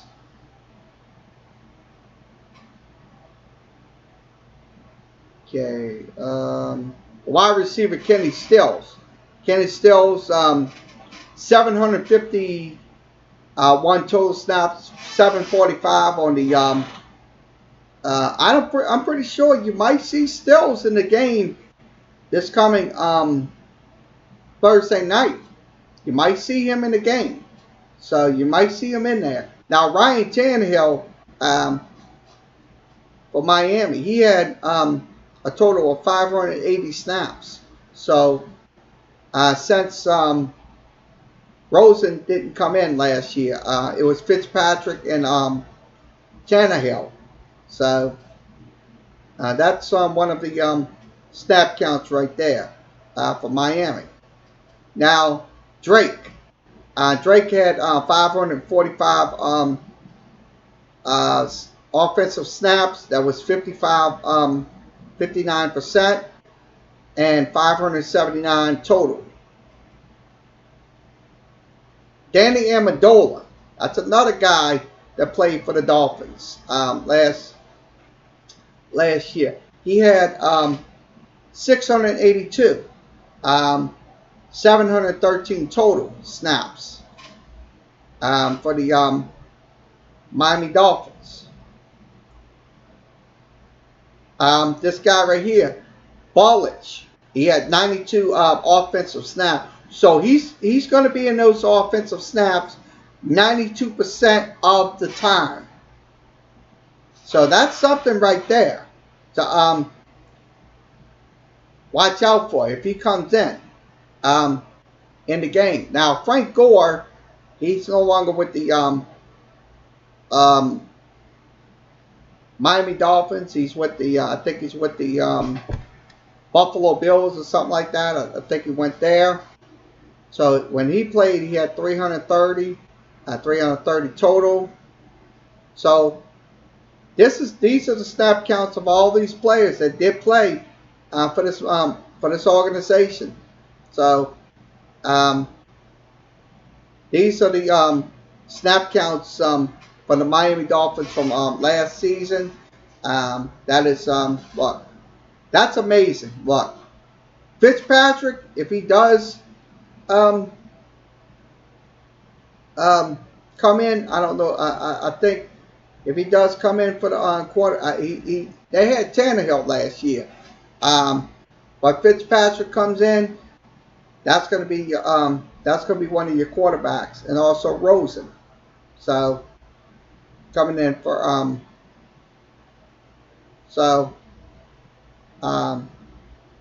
once again, I'm looking at this. I'm looking at this thing. I'm gonna be honest with you. Look, this is let's give you the point spread on this game. and we're about to wrap it up. I've been running my mouth for the last 2.5 hours since we started at 8 o'clock. It's almost 9:30, so we're about to wrap this up. I'm gonna do this in a second. Let me give you the point spread information on the game tomorrow. Switch this over. Let me see if I can get it up. Hold on. So we'll give you point spread information on the game for tomorrow. I'm about to do that 1 second.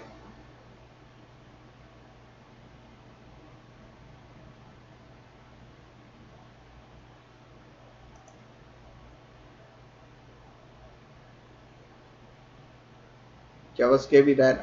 We're on covers.com. Covers.com is a website that voted to gaming industry and stuff like that. So let's give you tomorrow night's matchup. Saints and I'm about to do that 1 second. Let me get over to the that screen. Saints versus the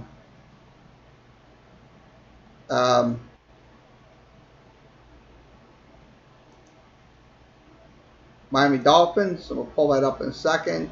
Got it up on my screen. Let's pull it up.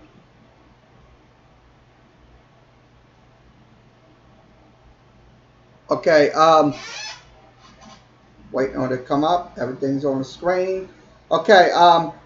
Miami's 2-1. Point spread wise, they're 3-0 against the spread. Also 2-0. That's 2-0 at home. So 2-0 at home, but they're 0-1 against the spread on the road. So that's so against the spread as of right now, they are perfect 3-0. So I'm pretty sure they will cover this whatever they give them in this game. For tomorrow, shut this down. It's the video. Okay, let's give you the point spread information. Point spread information for the Miami and Saints game tomorrow. 3.5 by Bet America. 888 Sports.com is 3. Also points bet is 3.5. Also FanDuel is 3.5. DraftKings is off the board. That's probably going to be maybe 3.5. They'll give them. Also, let's see. Caesars on Sportsbook is off the books.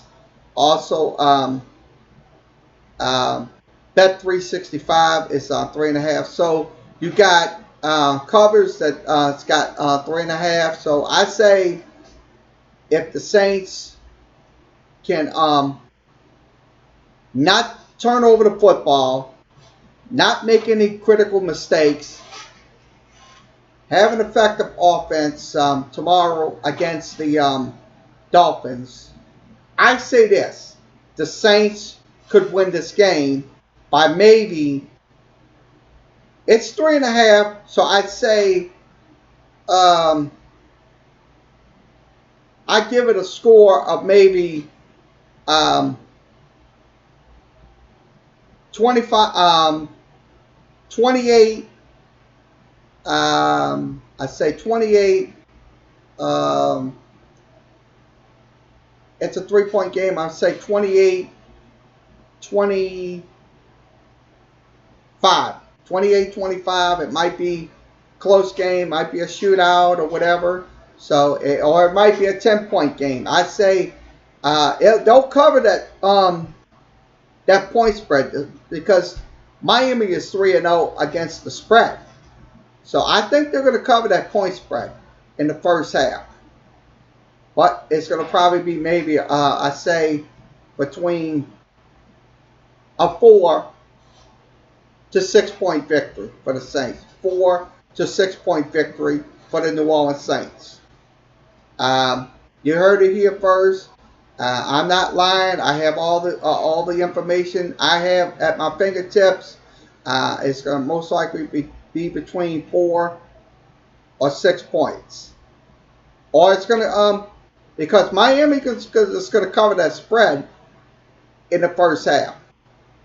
Because if they get into a shootout in the first half, that's going to probably be over the 3-point mark. So, that is all for tonight. That's concludes tonight's breakdown of the Saints versus Miami Dolphins. We will have another breakdown beginning of the regular season. Next week we'll have the Saints versus the Texans breakdown on Wednesday's show. So that's gonna we'll have that. We'll get into that game next Wednesday night here on the show. So we're gonna get ready to close off.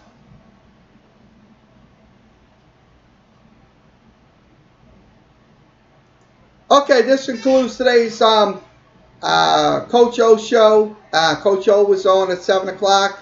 The Sports Talk with Kerry Wehmeyer show. Followed that show. So that concludes tonight's show. We will be back on tomorrow at 11 a.m. We'll probably be on maybe 11:15, something like that. I'll be on. So for tomorrow's show. Also tomorrow night we will be in Yeoman Stadium for the season opener for Tulane and FIU. I will be there. I will see if I can stream either on Restream or Facebook. Either one. If I can't get to Restream, I'll probably switch over to Facebook and we'll have the game live play-by-play from Yeoman Stadium tomorrow night. So that'd be 7 p.m. if you want to watch it. If you don't want to watch me, you can watch the live stream on ESPN3. That's ESPN3. Go to ESPN.com and get that get the information on that where you can get the game and you can and where you can stream it. So everybody have a good rest of your Wednesday evening, and we'll be back tomorrow. We'll have the Southeastern breakdown show. We'll have another breakdown of Southeastern versus Jacksonville State. We'll do that tomorrow. We'll go into that game as well. So please join us. Like, share, subscribe. We need to get this video out there. Sports Talk with Kerry Wehmeyer Show. That's Sports Talk with Kerry Wehmeyer Show. Facebook, Periscope, WordPress, Instagram, Tumblr, and also Reddit. Also, my email address is exactly on the screen. You can see it. It's in purple. Everything is directly in purple. You can see it. And also the social media address is also directly on your screen as well. So that will if you want to follow me, that's all the social media addresses. And also if you want to Skype, just send me a Skype your email, and I'll put you in, and we'll Skype. Also, if you want to Google Hangout, we'll do that as well. So once again, everybody have a good rest of your Wednesday evening, and we'll be back tomorrow. Everybody have a good